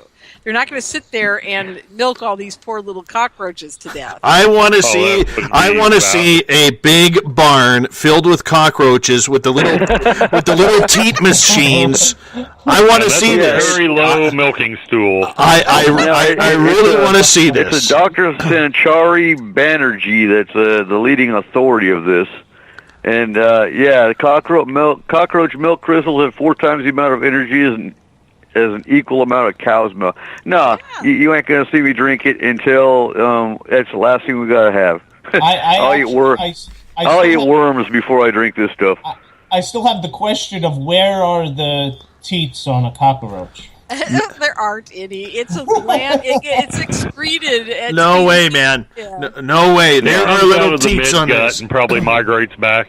I'm not sure what.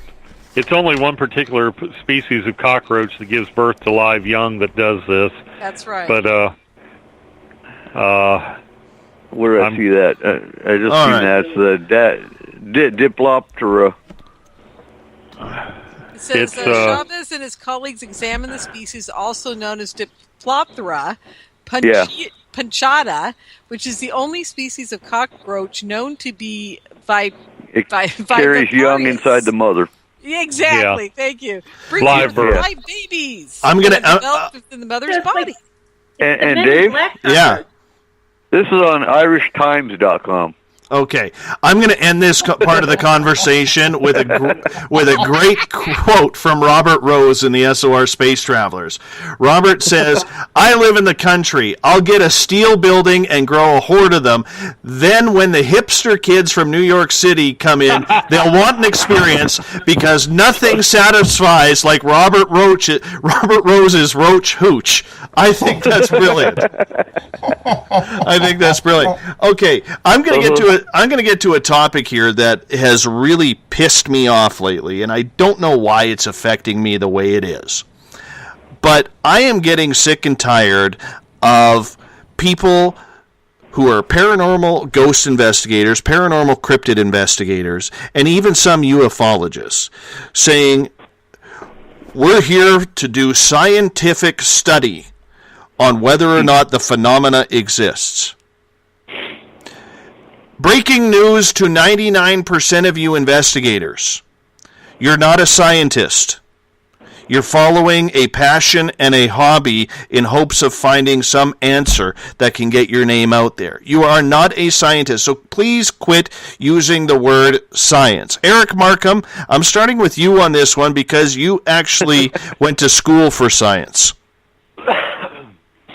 Yeah, I thought, I have really had to change my viewpoint. It has evolved significantly in the last 6 months since I became part of this show, I used to think you could go at it with pure science, and you can't. There's just no way. You can use technology. You can have a methodology that parallels the scientific method. But until you get a ghost or a spirit or a phenomenon that will do what you need it to do on command, there's no way you can be a straight scientist and get into this field and do it right. Yeah, but my debate on this is people using the word science. We're doing scientific experiments. Well, I think what they need to say is we are using the latest technology in an effort to capture phenomena. They think anything that has a battery in it or plugs into a wall is science. And absolutely. Science is a misused word, okay? Just because it has electronics in it doesn't mean it's science. Science is merely a tool. That's not it's a form of investigation in its own right. Exactly. But it's not an endpoint. It's become a religion. It's become a buzzword to encompass anything and everything that's not, a dowsing rod or, a medium.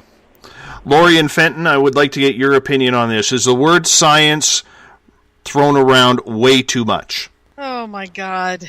Okay, this is another one of my pet peeves, Dave. I can't stand it. And I hate to say this because I do love MUFON, folks. Don't get me wrong. I am a MUFON director. I promote MUFON whenever I can because MUFON is a great organization for getting like-minded people together monthly at meetings. And it's one of the oldest organizations out there. They were founded in March of 1969. I mean, they've been with us now forever. And they're the last one standing. So I always promote them. I have a radio show called California MUFON Radio, and I think they're wonderful if you kind of, use them as a meetup place. Now, having said that, I always have my little foible with Jan Harson, the director, because I don't appreciate some of the ways it's run, the organization. And one of the things that bothers me the most is that they say they are a scientific organization for the study of blah, blah, blah, and it makes me angry because they're not a bunch of scientists. And I've been saying it for years, the scientific study, well, okay, sometimes you get people coming in that are, what they call photographic experts that analyze these photos of spacecraft that people do get. And, they're doing all this work for the organization, and that's great. And then, every once in a while they'll hire out a scientist to do something that they can't do.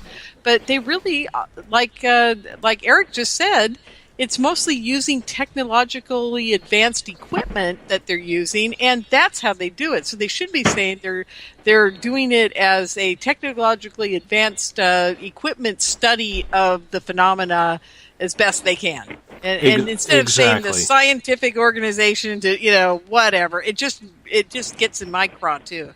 It really bothers me. Elizabeth Anglin, you went to MIT. I'd like to get your opinion on this. I worked at MIT. Oh yeah, I agree with both Eric and Lorian because, if you can do it as a social science, but you can't do it without any academic organizations supporting you or any of your members being members of an academic organization. So, when MUFON says that they are an organization for the scientific study, who are their academics? When do they have their conference? What journal do they put out that is peer-reviewed scientific studies, peer-reviewed scientific papers? They do not, and they are not going to have this. And that is what at MIT or Harvard or anywhere else, until we get that sort of infrastructure where we have academics who aren't getting laughed out of their institutions or being threatened with their tenure being taken away, you're not going to have a scientific study of ufology ever. Thank you. Corinne DeWinter. I always have a problem with science simply because, if it's, and I think it is an overused term nowadays, definitely. People like to throw it around because it sounds so legitimate and so, full of integrity. But science fails us so often. And so I do have a lot of problems with science, saying, you'll talk to, I've talked to a few scientists that don't believe in, life after death, and because it can't be proven. I disagree. You can't prove lots of things, but they exist. And so anyways, I have a problem with science to begin with, so that's where I'll leave it. Coop, I would like to get your opinion on this. Yeah, now most scientists out there look at the paranormal as a fringe anyway. So yeah, any paranormal group that's going to run in and say they're looking at science, no. I completely disagree. For one, you need mediums or people with abilities to balance it out anyway. The best I would use with science would be like using ufology as an example. If I found a landing site and took a sample of the soil or a radiation, what am I looking for? Some kind of radiation detection, and sent that to a science lab to analyze. That'd be the best you would get out of science as far as the paranormal goes. Goatman, you have the last straw at this one. Awesome, Dave. And I have to say on this question, I don't think it has to do anything with science, because how could science really explain the unexplained? I mean, somebody, calls themselves, a demonologist, and we say, oh, well, everybody these days is a demonologist. Well, now everybody is saying, well, let's think about it. Oh, yeah, I'm a paranormal scientist. Oh, yeah. But they're really not a paranormal scientist at all, because when it comes down to it, is it paranormal science or is it just the paranormal? I just think it's the paranormal with lack of science involved with it, because there's really no science involved with the unexplained. So there you go. Wow, that was informative. That surprised me. I can't even come up with a sarcastic reply to that one, Joe. Come on, Dave. I'm serious. I was going through my mind trying to prep some sort of comedic insult to throw your way about your New York Mets, and I can't even do it. That was brilliant. Thank you for that. All right. We're going to start off with Corrine de Winter on this next topic, because this one I'm a little bit weirded out by. The past couple months, we have seen an influx of people all of a sudden looking into the Mandela effect. And it all started with the Berenstain Bears. Corrine, do you remember them being Berenstain Bears or Berenstain Bears? Berenstain. Mm-hmm. It was all Berenstain. Are we all in agreement that it was Berenstain? Yep. Mm-hmm. Yes. I am. Yeah. Lorian? I have no idea what you guys are talking about. I'm looking it up on the internet right now. What the heck? See, the cartoon. I've never seen this. I've never heard of it. I don't even know what it is. So I'm going to look it up. You guys talk amongst yourselves, and I'll go get educated, okay? Oh, you got to look at this topic. I just started looking into this because I got, usually when I see somebody jump on a bandwagon, I take my step backwards, and I think whether or not this is a fad or not. But then all of a sudden, the Berenstain Bears, which we called them as kids up here, and I remember it being spelt Berenstain. You know, Corrine, I want you to elaborate here. Yes, it was spelled Berenstain. Where did the E-I-N. What is the stain? What is this? Basically, it's supposedly showing a rift in time because there's two different variations of the same cartoon, which is, to me, BS. Yeah, the whole effect, there was a night at the time. And it changed a bunch of information. For instance, in a previous timeline, it was said that Nelson Mandela died in jail.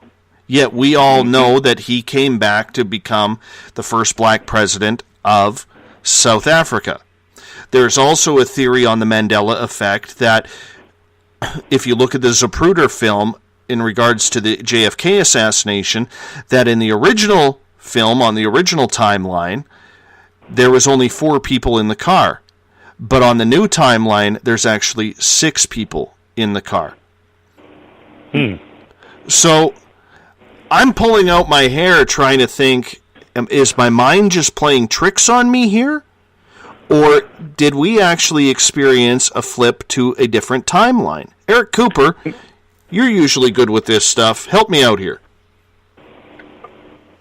Okay, help you with what? Well, okay. Hey, that's something I would expect from Joey. To be completely honest with you, I haven't been keeping up with the Mandela effect because I don't buy into it a whole lot. I had somebody in our group that kept on posting Mandela effect stuff. Had to do with, I believe it was Wendy's or a restaurant and the spelling of the restaurant. And I have a hard time buying into that stuff. Lorian, you've done some quick research here, my girl. Well, yeah, now I know what you guys are talking about. I didn't know what the Berenstain Bears were, so that's why I was totally confused. But I understand, and I've never called it the Mandela effect, but I have talked about this a lot of times on my radio show. And what it is, it's everybody kind of remembers something different, and what happens is because of the invent of the internet, things get posted that aren't true. People believe them, and then 5 years later they go, "Hey, but I thought he was dead," or "I thought this happened," or "I thought that happened." It has nothing to do with whether it happened or not. It has all to do with the fact that we are a species of humans that can't remember what we ate for breakfast, let alone what happened 5 years ago, and who are all the trivial people that don't belong in our close life. And what's happening? And it has nothing to do with a rift in time. Well, now, but that's an interesting conundrum because maybe it does. And this is where we get off on a whole new tangent. It's like maybe each one of our consciousnesses are being hooked up to some kind of AI that runs this universe. And it could be any type of AI. And I'm not necessarily saying computerized. I'm saying it could be energy. It could be God. It could be whatever you want it to be. But maybe we have glitches where we don't connect right up properly at the right instant in time with all the millions of minds that are hooked up at the same hive mind. Whether we like to realize it or not, I think we are all hooked up on another dimension. And I think like a matrix. Exactly. Like Jungian psychology. Yes.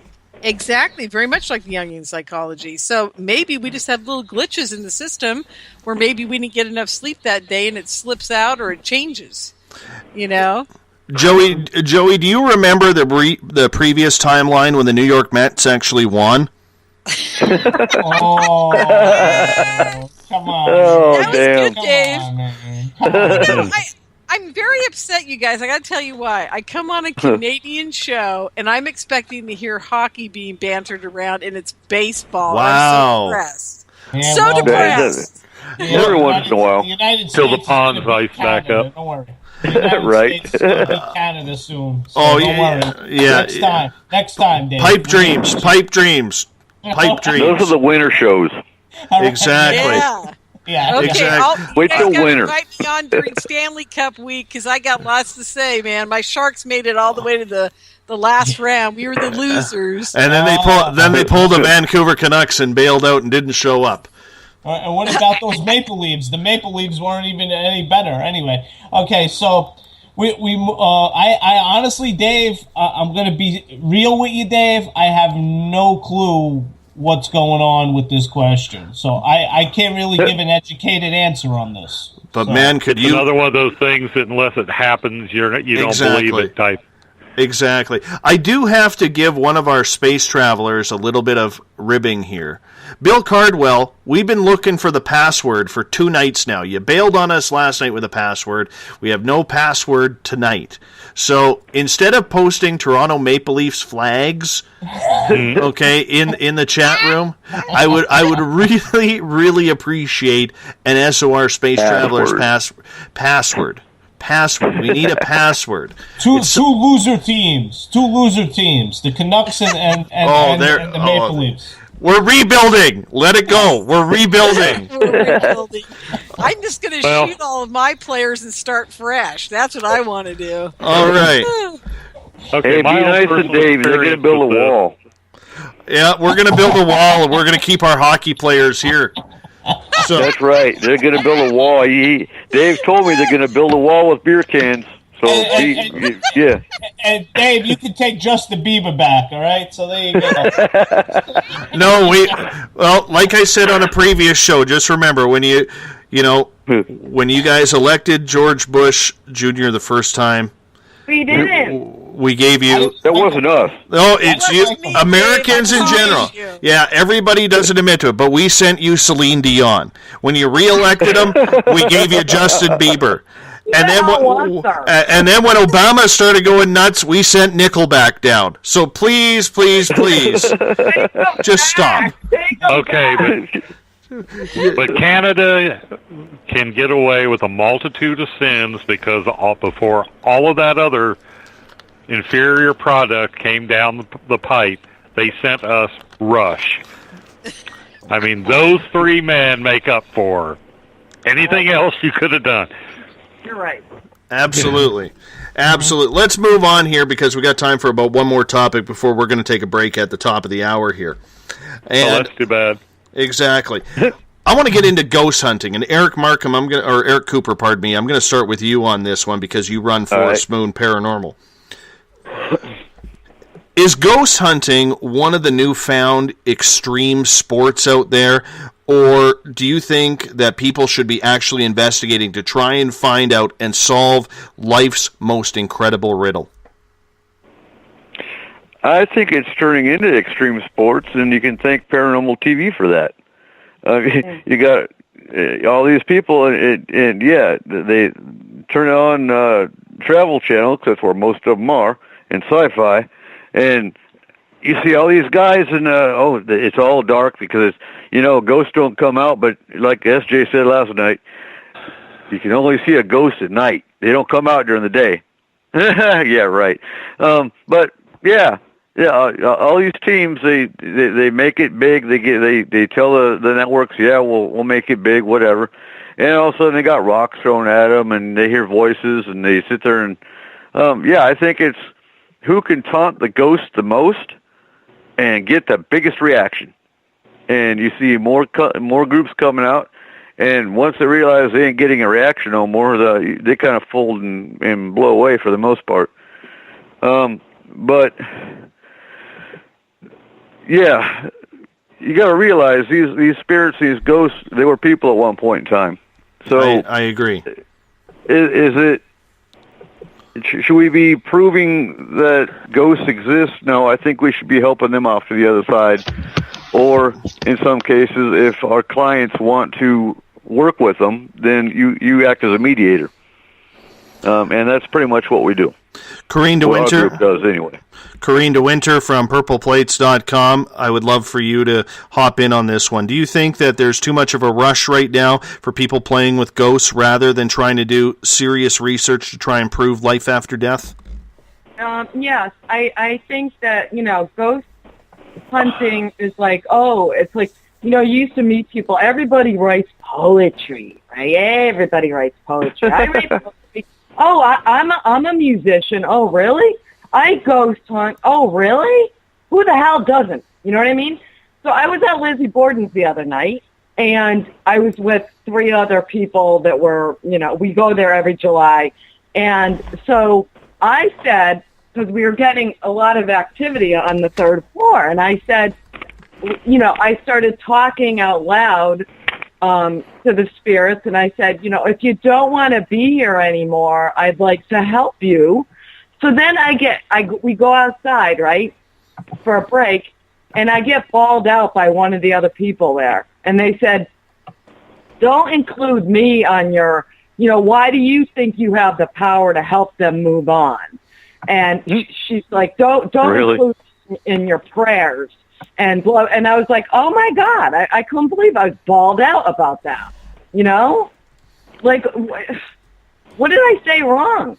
I think that Nothing. they should, if there's people there, if there's spirits there and they're stuck there, maybe they don't know they're stuck, probably not.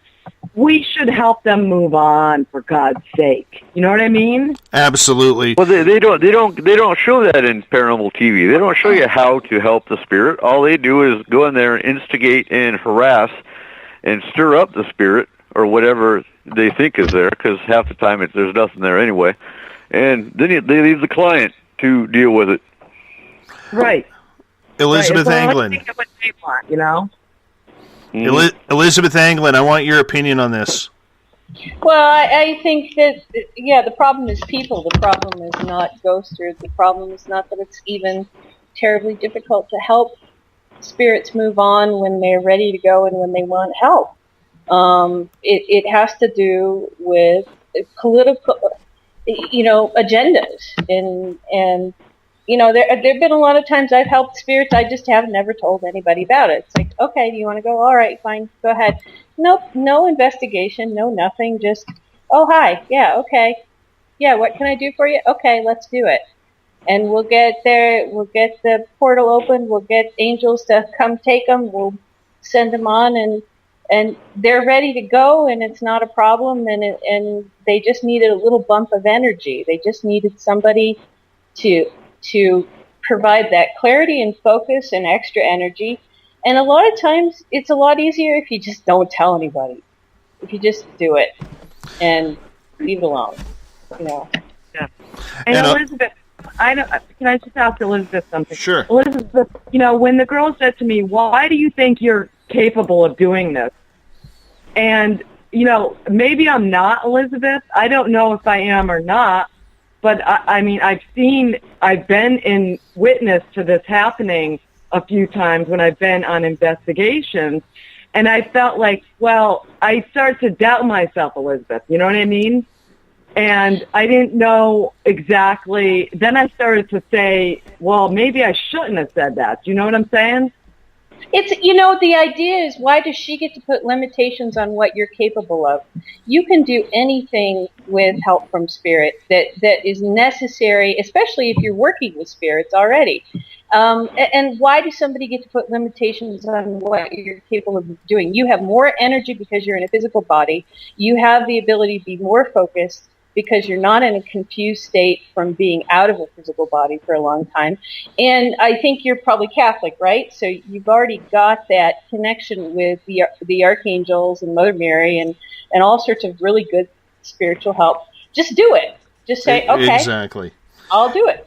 And you guys can chat about that off the air, because we're going to hop out and we're actually going to take a break here at the top of the hour. The SOR Space Travelers Club membership, we're going to do the draw in 1 hour's time, and we got to figure out who's going to win tonight, our first draw.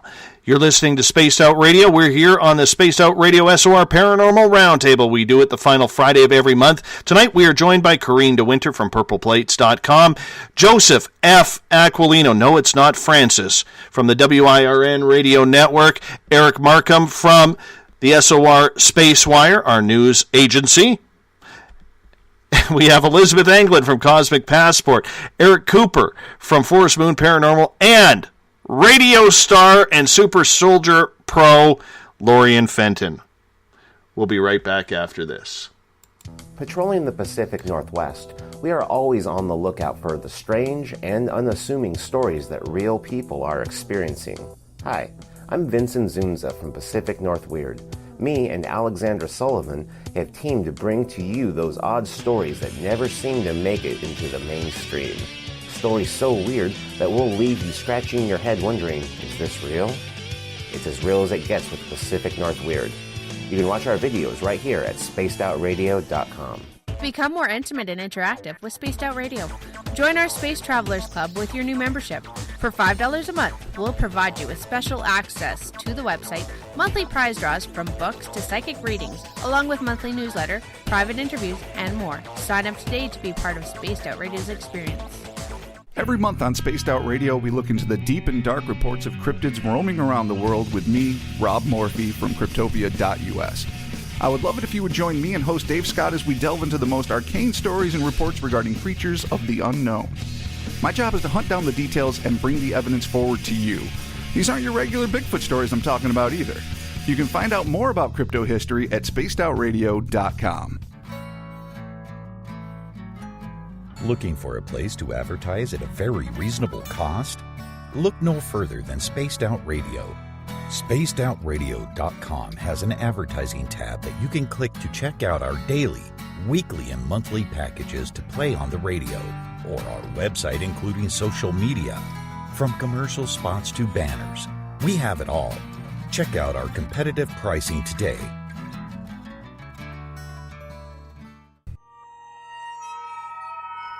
You hear footsteps in the empty room above you. A rocking chair begins rocking by itself. Don't be afraid of the things that go bump in the night. Reach for Spirit Storybox, the iPhone app the Huffington Post UK called the only ghost hunting app you will ever need. Spirit Storybox. The spirits are telling their stories. Are you listening? Strange creatures lurking in the night, the sounds of wood knocking in the forest, odd happenings right out of a fictional world. These are the reports I love. Hi there, this is author Ronald Murphy, and I would love it if you join me and Spaced Out Radio host Dave Scott the second Wednesday of every month on our journey into the unknown land of cryptozoology at spacedoutradio.com. From Mothman to Frogman and everything in between. Hey, they don't call me the crypto guru for nothing. Oh, there's only one way to rock. Loud and proud. In high definition. Radio 702 rocks. Las Vegas. Find yourself constantly looking up in the sky, looking for answers? Have you had extraterrestrial contact? Are you an abductee?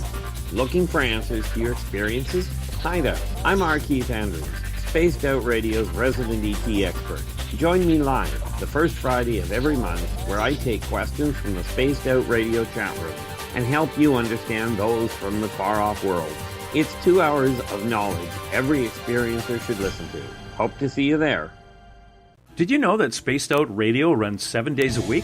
Hi, it's James Tyson from Spaced Out Weekend. Every Saturday and Sunday night, starting at 9 p.m. Pacific, midnight Eastern, you can join me and my guests for some great chatter about what's going on out in the universe, or even in that dark part of the basement you really don't want to go back into. Well, let's find the answers to your experiences together. So come on up to Uncle Jimbo's cabin on the weekend. For more information, look us up at spacedoutradio.com.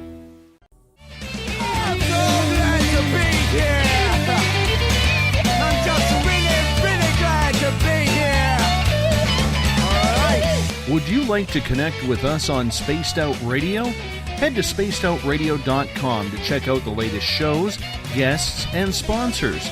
And don't forget to sign up for the Space Travelers Club. You'll find all you need at spacedoutradio.com. Welcome back for the final hour of Space Out Radio tonight. I am your host, Dave Scott. We are taking in the SOR Monthly Paranormal Roundtable. We'll bring in the guests momentarily. I do want to remind you that Saturday and Sunday night, Elizabeth Anglin and James Tyson will be in for Spaced Out Weekend starting Saturday and Sunday at 9 p.m. Pacific, midnight Eastern Time. SpacedOutRadio.com is your home to hear them live. It's going to be very fun indeed. In the meantime, I will pack my bags, leave for the long weekend here in British Columbia, go find my Zen, my Chi, but I will get a Wi-Fi signal somewhere so I can tune in. Remember, you can follow us on Twitter at Spaced Out Radio. Give our Facebook page a like, Spaced Out Radio Show. On Instagram, I can be followed at Dave Scott, SOR. Our YouTube channel is Spaced Out Radio Show. Subscribe to that, so that way you can hear our archives, and our website is spacedoutradio.com. While there, sign up for the SOR Space Travelers Club. It equals out to about $5 a month. That is strictly for you to join us in the SOR Space Travelers Club. Why? Because we're going to give you a heck of a lot more than the other guys do who just give you access to their archives. You get monthly prize draws. Your name is added, including, we're going to make our first draw in about 45 minutes' time. You get a special section for posting on our website and so much more. Join up today at spacedoutradio.com. Tonight, the SOR Roundtable has Lorian Fenton, Elizabeth Anglin, Eric Markham, and Eric Cooper. We call them Eric Squared. Corrine DeWinter, and Joseph Francis Giggles. Is it really Francis? I need to know. Is it Francis? No, it's not, Dave. It's not. It's another word that I'd rather not say on air.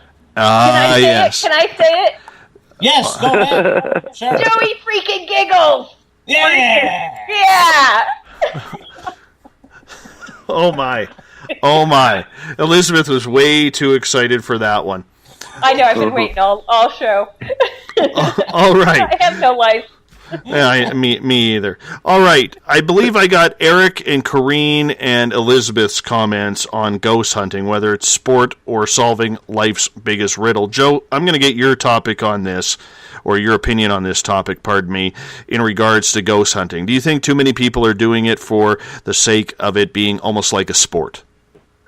Yeah, definitely, without a doubt. I mean, I have to say, and I have to be real about this topic, I mean, that's why I was originally a skeptic, because I really didn't see anything on these shows that really taught me anything. You know, I mean, it was just there for entertainment value, you know, and that's why I was really a skeptic until I actually started listening to Spaced Out Radio and listening to all the wonderful guests and yourselves talk about your stories and actually talk about your experiences.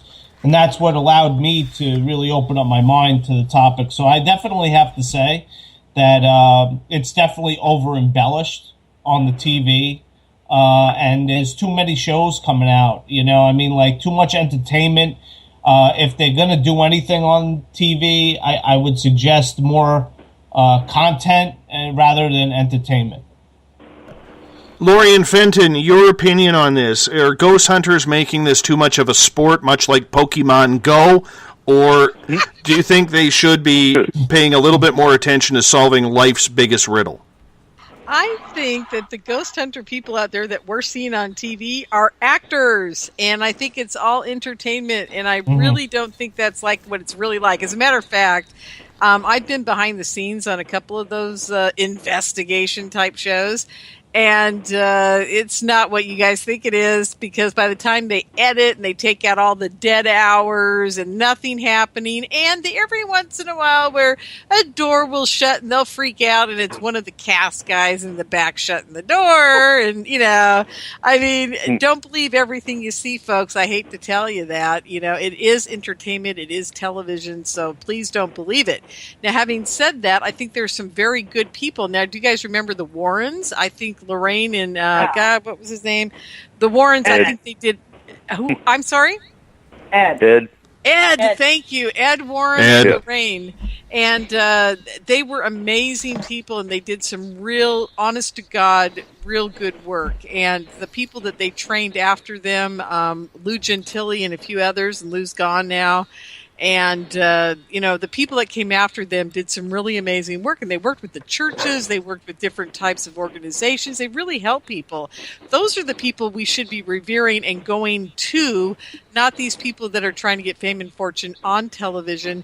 And also, one other thing is, your comment about what that woman did to you, Corrine, I think it was Corrine that said that. Yeah. I would say anybody who has love in their heart and can communicate with the other side, anything you do helps. So it doesn't matter what you're doing. I mean, it doesn't matter if you're a psychic or not a psychic or whatever. If you're communicated to by a ghost, which I have been several times, and you have love in your heart, and you tell them, you know, hey, do you realize that you're a ghost or you're trapped here? It doesn't matter if you see one in your entire lifetime, but if you've got love in your heart and you say that to them, they will go to the other side because they understand love. Love is the only thing on the other side. Right. And that's it, right, Lorianne? Exactly. Exactly. So, it doesn't matter if you're psychic or if you're a bowling ball. As long as you've got love, it doesn't matter, So I'm really upset with that woman for having said what she said to you, because she truly doesn't understand what's going on, and she is not nearly as psychic as you are. Thank you. Thank you. You're welcome.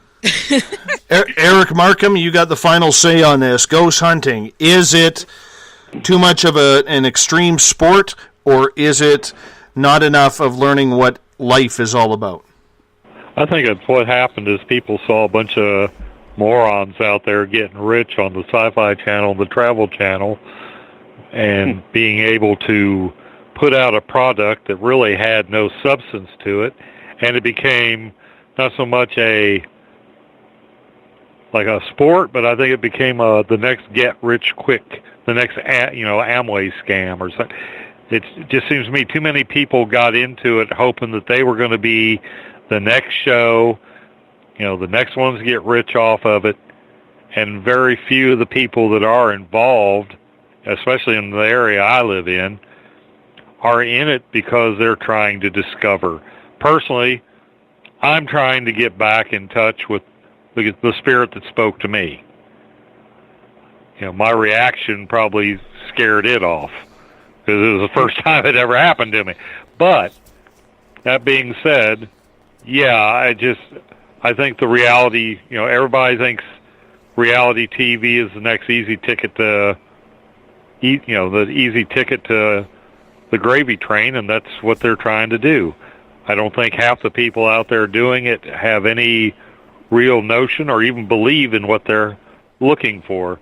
It's just, let's hope we're the next one, the next discovery that ends up on TV. And just so you guys know, Bill Cardwell has finally given us a big mention on the password for tonight. The SOR Space Travelers password is dilatory. SOR Space Travelers, use it wisely. Dilatory is your password for tonight. Thank you, Bill, for finally posting that.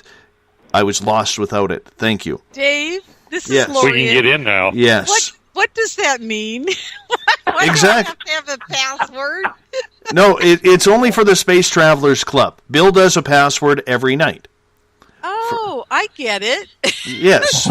You change it on them every day, so they have to listen to get in, right? Well, exactly. I mean, if you can't have a good password, you get hackers, right?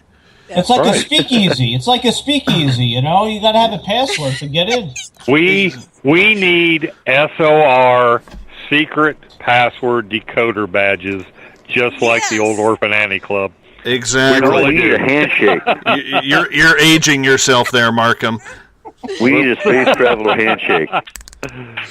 All right. Okay, thank you for explaining it, because No I was problem. totally lost on that one. No problem. Lorian, we're going to start with you on the next one. Okay? Uh-oh. If you don't mind. I don't mind. False flags. Ugh. You know what? I'm a firm believer that there are a lot of false flags out there. Okay? But here's the problem that I have. The minute something happens, like within 10 minutes, there are literally hundreds of posts on social media saying false flag, false flag, false flag. How do we tell the difference, Lorian, between what is a false flag and what is not? Okay, first of all, I would say that 80% of what's out there is a false flag, and that includes all the shootings we got going on and everything about it. And the reason I don't pay much attention to them anymore is because I understand the evil agenda behind it, so I know why it's happening, so I just expect it to happen now, so I don't really pay much attention to whether it's real or not, because I know it's probably not real. Now, having said that, I have looked into everyone lately that's happened, all the boys that were shot, all the Orlando thing, I mean, the Dallas police, the blah, blah, blah. I've looked into it as much as I can. And what I've discovered is that Jim Fetzer is probably one of the few guys on this planet who kind of has a clue of what's really going on, because he seems to discover all these people that show up at all these events, and they're the same people, folks. They've done facial recognition on them, and they are the same people. Now, to me, that bothers me because that's telling me right there that what I fear is true, that they are using crisis actors to get out there and, pull the shenanigans. And one thing that I will tell everybody listening to this show, evil is much more organized than you can ever imagine. And I've said that on my show for years. That's how I used to close my show every night. Because what everybody doesn't understand is the level of sophistication that they have to be able to shoot up people in one state and within 3 weeks be at another state, within another week be at another state. These guys are sophisticated. They know what they're doing. They have it down to a science, and they make us look like fools because we fall for it. That's what I'm going to say about that. I do want to say that this Wednesday night, August 3rd, Jim Fetzer will be our guest on Spaced Out Radio. Oh, and he's my hero. I love him. And you know what? And this is going to sound like bragging, but anybody who listens to this show knows I don't do that. But it's really nice when you get someone of Jim Fetzer's knowledge, when you send him that email and say, would you like to come back on the show again? And he says, you're one of the best out there. Of course, I'd be honored to come on your show anytime. I know. He is. He's a class act. Let's put it that way. Absolutely. So that one kind of blew me away when I got that the other day. So it was very, very, it put a smile on my face. That's what I will say. Eric Cooper. Eric Cooper, false flags. Do you think everything is a false flag, or do you think that there's so many false flags out there that we can no longer tell the difference? I'm going to go with that one. You see so much violence, so many shootings right now. It's hard to tell the difference. And like I asked your guest the other day about Germany, being in Germany for 8 years, there is not much violent crime in Germany because there's no such thing as police brutality. In Germany, the Polizei will beat the hell out of you. You don't look at them wrong. And for all of a sudden there to be two shootings and a shooting and a machete in a week, I have to look at that as a false flag. I mean, I don't know. It could be a violent act. It's hard to tell the difference anymore. But yeah, crisis actors. You saw the same woman at Sandy Hook, the same woman at the marathon bombing, and the same woman. I can't remember where else we saw her, but yeah. I think she's convention last night too. Probably. You guys. Is that crying cell phone lady? Yeah, Adriana Victoria Munoz. And if you look real quick, you'll find on Craigslist these crisis actor ads, and all of a sudden they're gone. They'll put them up quick. Joey Giggles, is your gout a false flag? Yes, Dave, it is. Yes, because I don't have gout, as you know. I have something else, but yes, it is a false flag. So anyway, I would have to say, yeah, I mean, there's so many false flags. I have to agree. There's a lot of false flags. I'm sick and tired. I'm gonna say what the pet peeve false flag is. People dying and they're not dead yet. According to Facebook, all of a sudden they have these things that, oh, well, this person died today, and everybody's posting it on their wall, and meanwhile the person is still alive and well, and it's a hoax, So I'm sick and tired of this garbage, honestly, Yeah, a lot of false flags, yeah. Sandy Hook is probably the biggest one for me. And Eric Markham, I know you've done a lot of research into that, and you're going to be joining me on Wednesday night with James Fetzer on the air live on Spaced Out Radio. When you look at Sandy Hook, you see a whole plethora of inconsistencies. Do you think the false flags are set up to try and reel the people in, get the people angry, or keep them scared? I think it's more trying to gin up support for an agenda. I mean, okay, Adam Lanza was accused of walking into a school and shooting up, students and parents or, teachers, Adam Lanza's death certificate is signed and dated the day before Sandy Hook happened. What? And if you look at an aerial photograph of the Sandy Hook parking lot, there's none of the telltale evidence of a parking lot that's being used on a daily basis. Everybody, even here, as new as our parking lot is at this hospital, cars have left their oil spots. If you look into the Sandy Hook school parking lot that's supposedly being used daily, it's been washed clean by the rain and the weather because it's been empty. Sandy Hook at the time, and this can be documented, was not even an active school. It was closed down and being used as a storage facility for the rest of the school district. And that's just the tip of the iceberg on this. These operations are going on. I'm sure it has something to do with trying to gin up support for anti-gun or, more social control. I'm not sure what their end game is, and I'm not saying every tragedy that happens is a false flag operation, but if you look closely and don't just take the media's word for it and do your own research, you will find inconsistencies. There were inconsistencies in Orlando. That crisis actress, Munoz is her last name, Victoria Munoz, crying about her son being in there. She wasn't related to anybody in there. In fact, the guy that was supposed to be dead in there was actually from your area, Dave. It was a comic book or part of a graphic. It seems to be some kind of graphic arts thing, and his real mother was in Canada while he had been supposedly killed in the Orlando tragedy. Weird. Elizabeth Anglin, are you buying all these false flag events? I have had a problem with the media for 25, 30 years.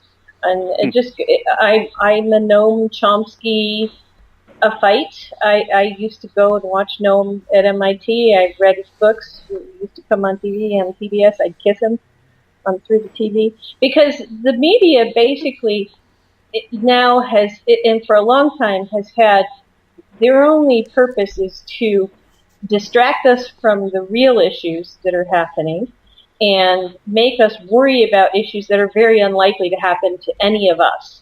Mm-hmm. And so when, yes, we've had more and more very violent crimes taking place lately, but there's been so much distraction for so long. Nobody knows what the real issues are anymore. And we could not find our elbow from our rear rump, and make a decision about it if we wanted to, because we've been so misled for decades. So that's all I really want to say about that. Somebody controls what gets put out there, and the reason for the control is to keep us running around in circles, doing nothing. Corrine DeWinter, you get the final word on this one. Okay, so, not the mother of all false flags, but certainly the most critical one, 9/11. Since 9/11, which was it's horrific, okay? And it didn't, anyone that believes it happened the way we were told is an idiot, okay? So, and I know it's hard, like Eric went to war. Eric, what were you in the military for? I was a combat medic. I was in Desert Storm in 91, Somalia in 93, and 2 tours to Iraq. Okay, so did you just basically guard the poppy fields, or what did you do over there? In Somalia, I was in an ambulance. We did medevacs.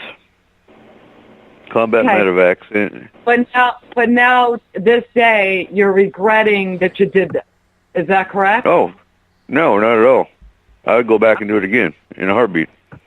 Oh, I thought you said earlier that you were, regretting for this country. Oh, no, only because look at the country today. Look who we're voting for. Look who our options are. Why did we why did we go to war? To protect what? Well, there was no That's war. my point. There is no freaking war. It's all over the oil. So false Right. flag. Yeah. Okay. So, and I don't mean to disrespect you. No. Here's the point. And you can ask anyone in the military, other than the patriot type that they do anything their government tells them to do, whatever. I do it for my soldiers. I was an NCO. I went there to protect my soldiers and make sure my soldiers came home. That was my damn job, and that's what I mean. I do it again. We do what our president tells us to do. Do we believe in that war? Hell no. Most of us didn't. Most of us saw it as an occupation. Most of us, and that's why we created terrorists. We did. Yep. So I mean, but Eric, I'm just saying that for you having done that, you were there to support your brothers. That's exactly the biggest reason you were there. And I mean, let's face it, you guys. I'm preaching to the choir here. There is no freaking war. It's an occupation. It's a freaking occupation, much like Hitler occupied countries. Holy cow. What the hell are we doing? Oh, here we go. Oh, man. He's right. Write it down, Dave. I totally agree. Yep. Now, here's a theory for you. It wasn't about, and this is a conspiracy theory I heard. I haven't been able to find a whole lot of validation on it, but it wasn't about war, about oil. It was about a Stargate that was supposed to be in Iraq. Has anyone else heard that theory? I have. Yeah, I have. Yep, I have. What the hell is a Stargate? I'm way too Canadian for that. Okay, a Stargate basically is like a portal. Have you ever seen the movie Stargate? The same concept. It's kind of like a portal that you can actually transport into another dimension. Gotcha, okay. That makes sense. That's what was over there. And there's this, I don't trust before it's news. There's one quote-unquote news site I don't go by, and it's not allowed in my group. But there's a picture that was circulating around all these news sources about our U.S. troops that were in Afghanistan, and supposedly found some kind of a portal or some kind of technical device inside a cave in Afghanistan, and they disappeared. I validated that wasn't true. No. Very That interesting. was bullshit. It never happened. Hey, you're leading the swear jar tonight with two. How much does it cost when you swear, Dave? Well, we haven't determined a factor yet, but Eric Markham has one of these big bushy beards. So, which I'm sure there's still enough crackers to make fill a whole Ritz box in. That's how I pack my lunch. Exactly. We're going to move on here. Speaking of time travelers, and I know the Gout Man will get all fired up on this one. Apparently, in the United States right now, there is a high influx of patients being accepted into psychiatric facilities. Why? Because apparently they are all time travelers sent back to kill Donald Trump.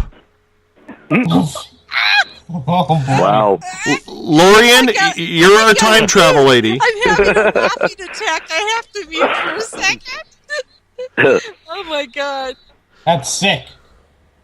Time travelers coming back. Okay, I'm back. I had to giggle hysterically without being on air. Oh my god. Okay, you're asking me this question, Dave? I am asking you this question. What do you think about that? I think it's probably true. It's so bizarre. It has to be true. I can't imagine it being anything but. Now, why they would kill Trump though? That's the real question here. It's not that they are time. Let's say they are time travelers. Let's say they're being admitted to the hospital. Who in the heck would send them back, and why? What's he going to do that we need to kill him for? I mean, that's what I want to know. His ex-wives. I know exactly what Hillary was going to be doing. So why aren't they coming back to kill her? I'd rather do that one if we have a choice between who we're going to kill. I mean, really, I don't get it. I just don't get it. So maybe I'm not answering the question. I think it's awesome.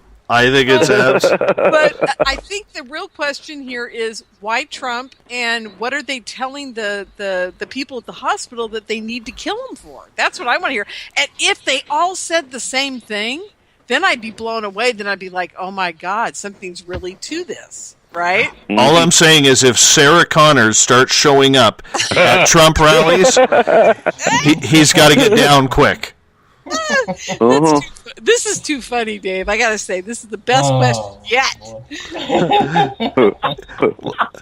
Goat man, you're the Trump guy here. I know you can't be liking this. It must be getting your uric acid to flare here up a little bit. Oh man, I'm flaring on this question, Dave. I tell you, the uric acid is about to bubble up, my friend, and start spewing all over the place.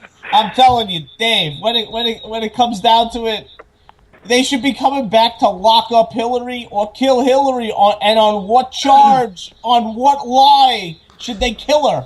But, anyway, I'm telling you, I don't think this is right. I think it's sick. I think it's sick, Dave. I think, Here he goes. Here he goes. Don't hold back, Joey. Tell us how you really feel. Hold on. Time out. Before you go any further, Joe, we need a spritz of Dracar Noir. You got it. I'm spritzing it right now. Twice for you, Dave. Anything for you, my friend. Anyway, Thank God for the mute button. That's all I gotta say. Lorian's like, I am never coming back on this shit again. I can't believe it. I can't believe they would come back and do that, Dave. I if anything, kill Hillary. Kill Hillary. Hey, Elizabeth England. Yes, You may hold on. You may be able to find a date here, my dear. Well, I've got a name. I've got Andrew Basiago. He's running for president, and he's a time traveler. If he doesn't win, whose interest is it in to kill Donald Trump? I mean, it's got to be Andrew Basiago. Oh my God! When I talk to Andrew tomorrow, I'm going to have to tell him you said that. I don't know him. So, By the way, you know what? He's a friend of mine, and he'd love that. Actually, I got to tell him this is great. He actually finally got back to us saying that he would be on Spaced Out Radio. Finally. My brother Andrew told me when I was so mad at Hillary, he was like, well, vote for Andrew Basiago. And I was like, who is that? And then I read it. I was like, oh, of course. Of course it's not vote for him. Anyway, that's all. I don't. Anyone seen Bill Carterwell's picture yet? Oh yeah, it says Bill posts memes in the SOR Space Travelers. It reads, "You've got to go back, Marty, to 1945. Find Donald Trump's father and give him a condom." That's awesome. It's awesome. All right, Eric Markham, our other token Republican here. I hadn't heard about the time travelers coming back to kill Donald Trump. I think it's hilarious, though. But face it, the politics has gotten so divisive that even amongst friends, it can get a fight started. I think it's just a matter of, I think what we're seeing is just fallout from that. You got people that are probably just as angry and would claim that they came back to kill Hillary as they did Donald. It's just the media slanted toward anti-Donald, so that's what we're hearing about. Well, I just really... if a time traveler is going to come back, a time traveler isn't going to come back to kill Trump at this juncture. He's going to go back before Trump is born or as Trump is born. And if time travelers are that concerned about things, why don't they go back and drown Hitler? Okay? Exactly. There's nothing Donald Trump could do that could be as bad as what Hitler or Joseph Stalin did. That's right. Or Pol Pot. Or, there are so many worse characters in history that if you're going to waste the time and technology to go back in time to kill somebody, Donald Trump is the least of your worries. I wouldn't put it past he seems to be running a very unconventional campaign, and I wouldn't put it past his publicity team to have started these rumors just to keep him in the press. True. It's reality TV. Lorian, I want you to hop back in here for a moment because Chris has a question. You know Andrew Bashago very well. I do. Do you believe? Yeah, I got to be honest with you guys. I haven't been really close to him in the last year and a half, but we used to talk quite often, and I would consider him a good friend. And I just texted him the other day, and he said, "Call me." So I've got to call him this weekend. Do you believe when he says that he was on Mars in a chrononaut program with President Obama? I don't know. I'm really torn because, see, Andy, I had Andy at my first UFO conference back in 2012, and I met Andy in 2011 during my super soldier experience that awakened me to the reality that this is not a reality at all. And when we met on the phone, and we talked for 5 hours the first day. And I thought to myself, now this is interesting, everything he's telling me about his whole time travel stuff. Now remember, I only knew a little bit about, he'd been on Coast to Coast one time before that, I think, and I heard the show, and I thought, oh, this is very interesting, and I let it kind of go out of my head. So when I did eventually call him on another whole thing about coming to UFOCon, we started talking about it, and I said, Andy, what about all the super soldiers out there who swear that they've been to Mars and they've done all these things, and they've been in the jump room too, but it's a different kind of jump room, and they go through these dimensions with Nazis and, blah, blah, blah. And he said, well, that's interesting that you said that, because who knows, maybe I was actually going to a different dimension as well, and it isn't really Mars itself, So I think I was one of the first people that actually put it into his head that maybe he wasn't time traveling, maybe he was dimension hopping through a system that I found out about from another guy named Bernie Mendez, who got in touch with, it's a long story, you guys, but trust me on this. Bernie Mendez came to my UFO conference that year as well. He has not been heard from since. But he basically said he worked for Nixon. He was his liaison between him and the Greys. And this guy had amazing stories. And one of his stories was that the Grey aliens and the reptilians had built this training facility in a sideways dimension. That's the only way he could describe it to me. And they called it the Slots, SLOTS. That's what the reptilians called it. And what it is they take people's consciousness into another dimension. It's a sideways dimension. It's not really another dimension, but it's a construct of their abilities that we can't even comprehend. And it's like a holodeck, and they can put you in any place in time in your mind and make you think you're there and you're doing what you're doing. Okay, I know I've gotten way beyond the question, but I'm telling you. I think we're all enthralled right now. And it's absolutely bizarre, but I'm telling you, of all the things I've heard, it was one of the best explanations I've heard, because all the Montauk people said, it's weird. They take us to Mars, and we do this one exercise or whatever, and we'd fail at it. And then the next time we're there, and it's the same thing over again, like we're reliving the moment over again. So it's like they keep replaying things.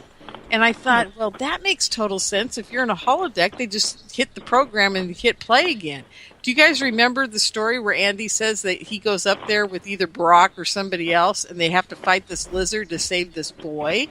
The first time they don't save him, the second time they almost save him, the third time they save him, and it's the same scenario, same lizard, same place, same thing, all over again 3 times. When that happens, it tells you they're in a construct. They're not on the planet itself. Weird. Anyhow, that's my opinion about all that. I actually There's a video game. Yes, the video game. Yeah, but go ahead. But then there's also, the only way to time travel is to go through a dimension that's on either side of us. You can't time travel back and forth in this dimension. You have to go next door and time travel. Right.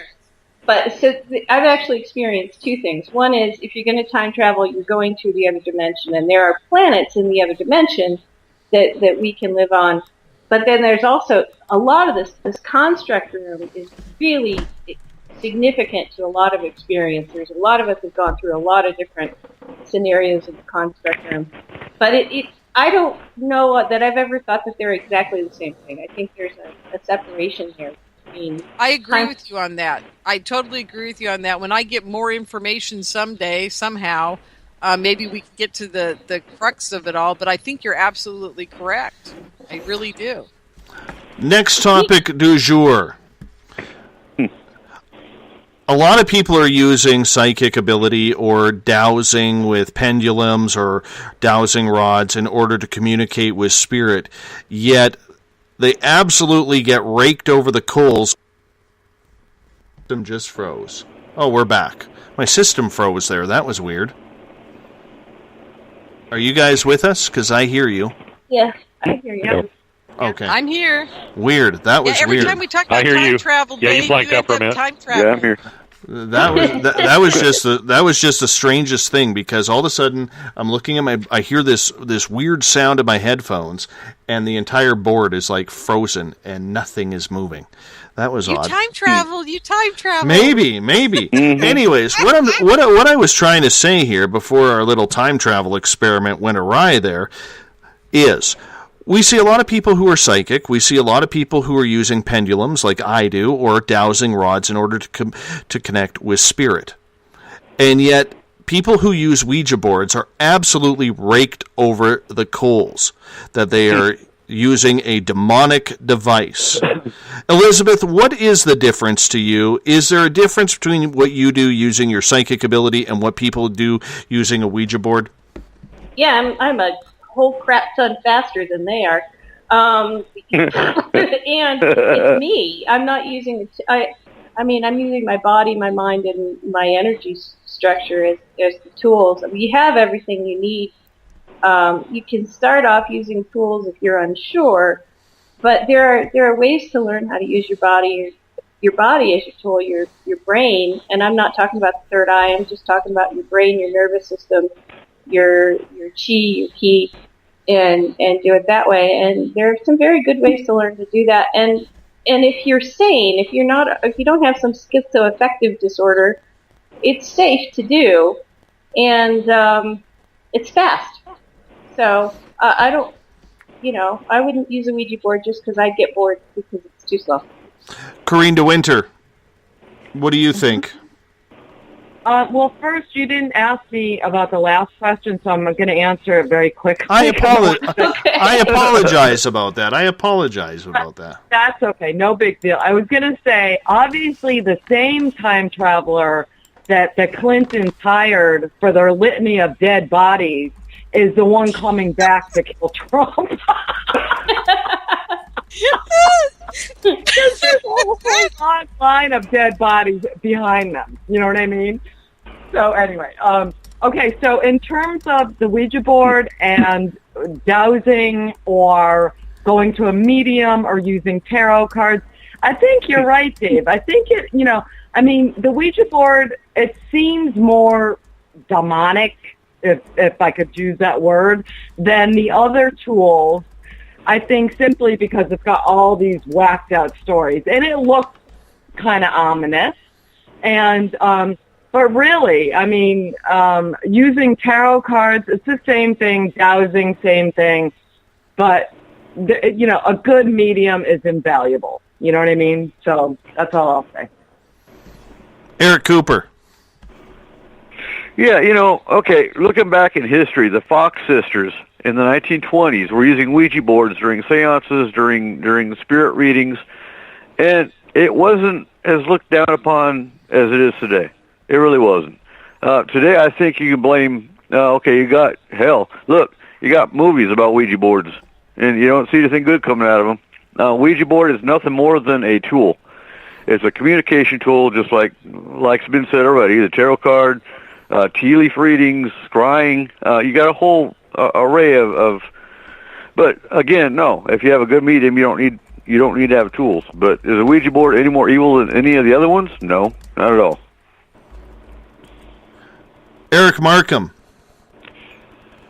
Well, I think it's a tool that some part of your mind needs to use to get into that state. With our experiment we did with the pendulums, it was about 2 months ago. That tripped you out. Yeah, I don't think it's so much what the tool is, but what it makes the brain, how it tunes the brain. You have to tell the story so people understand what we're talking about. Dave and I were Skyping one night, and I can't remember how we got on the subject. Anyhow, I had my pendulum, and Dave had his, and there was some inconsistency between the two. And he asked his spirit guide to make my pendulum stop. My pendulum stopped. I mean, it went from swinging probably an arc of 50 degrees to a dead stop within a few seconds of Dave saying, "Make it, Jordan, make Eric's pendant stop." Yeah. That was... You guys, I have a major comment about what you just said. Can I butt in? Yeah, please. Sure. Okay. Yeah, I want to hear something about it. Yeah, here's the deal, guys. The reason the Ouija has gotten a bad name is because it takes 2 to 4 people to kind of deal with it. And if one of those people doesn't know how to protect themselves, then I'm sorry, I mean, use the word, you're screwed, basically, because you're bringing in anything, right?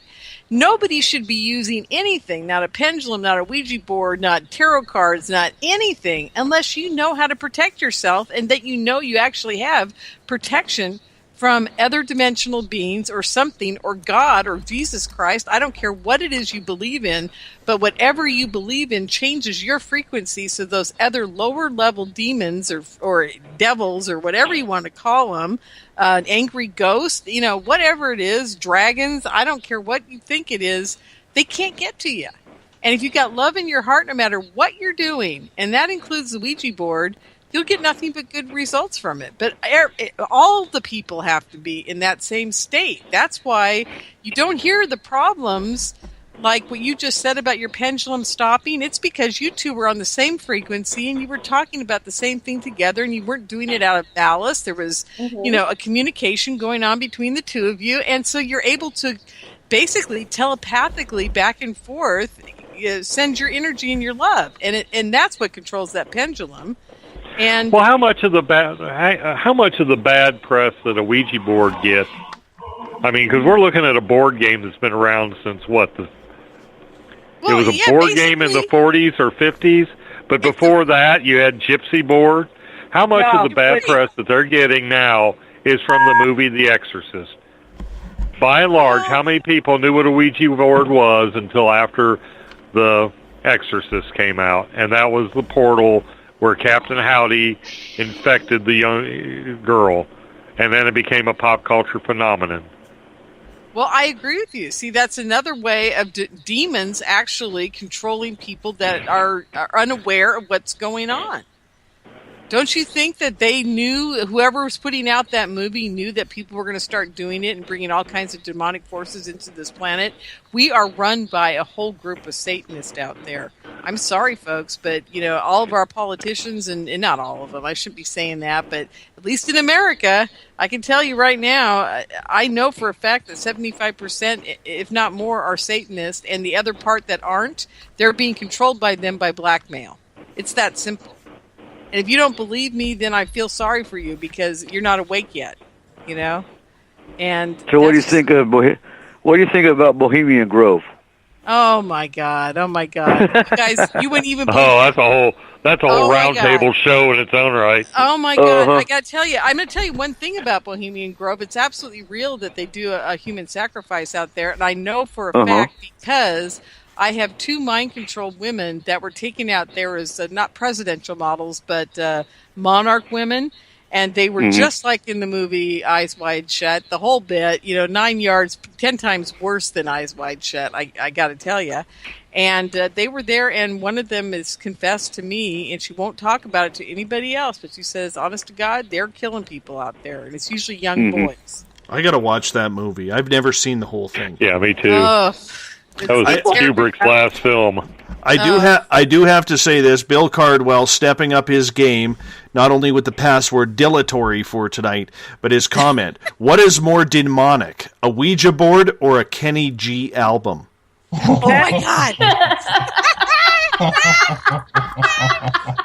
God. That's stepping up big time right there. That's Bill Cardwell. That's why he's number one. Oh, shoot. Followed closely by a Yanni album. Oh, goodness. Oh, my goodness. Yanni. Joey, let's get your opinion on that. Would you douse or Ouija? I definitely would not Ouija. I think. But why? Why? Because it's a negative portal. It's an evil portal. It brings in evil spirits. I would never Ouija. Never. But So haven't you been to a New York Mets game and looked at the people? That's an evil portal. Have you ever been to a Yankees game and say, "Where's my closer, Dave"? Talk about evil. The Yankees. It's in the hot dogs. Yeah. Anyway. Along with. Yeah. It's in the hot dogs. Yeah, it's in the hot dogs along with Jimmy Hoffa. Yeah, that's real nice. Real nice people. Real nice. You guys are all full of class. Full of class. Hey, I'm laughing so hard I had to mute the whole time. This is too funny. You guys are killing me. Well, we do this the final Friday of every month. You know why? We work hard during the month, and it gives us a chance to get on the air and have a few laughs. This isn't a laughing matter. Dave, can I interrupt you for 1 second? Sure. I want to thank all you guys for letting me say my piece and not making me feel totally interrupted and like I'm a fool. That made me feel really good. And second of all, you guys have got me laughing because, half the battle with everything that all of you do and I do is that, this is all real. Everything I'm talking about tonight's definitely real, but thank God we can laugh about it too because, that's really the answer here, isn't it, dear? Yeah? Right. Lorian, I just want to say it's been a pleasure listening to you, and I can't wait to hear another interview with you.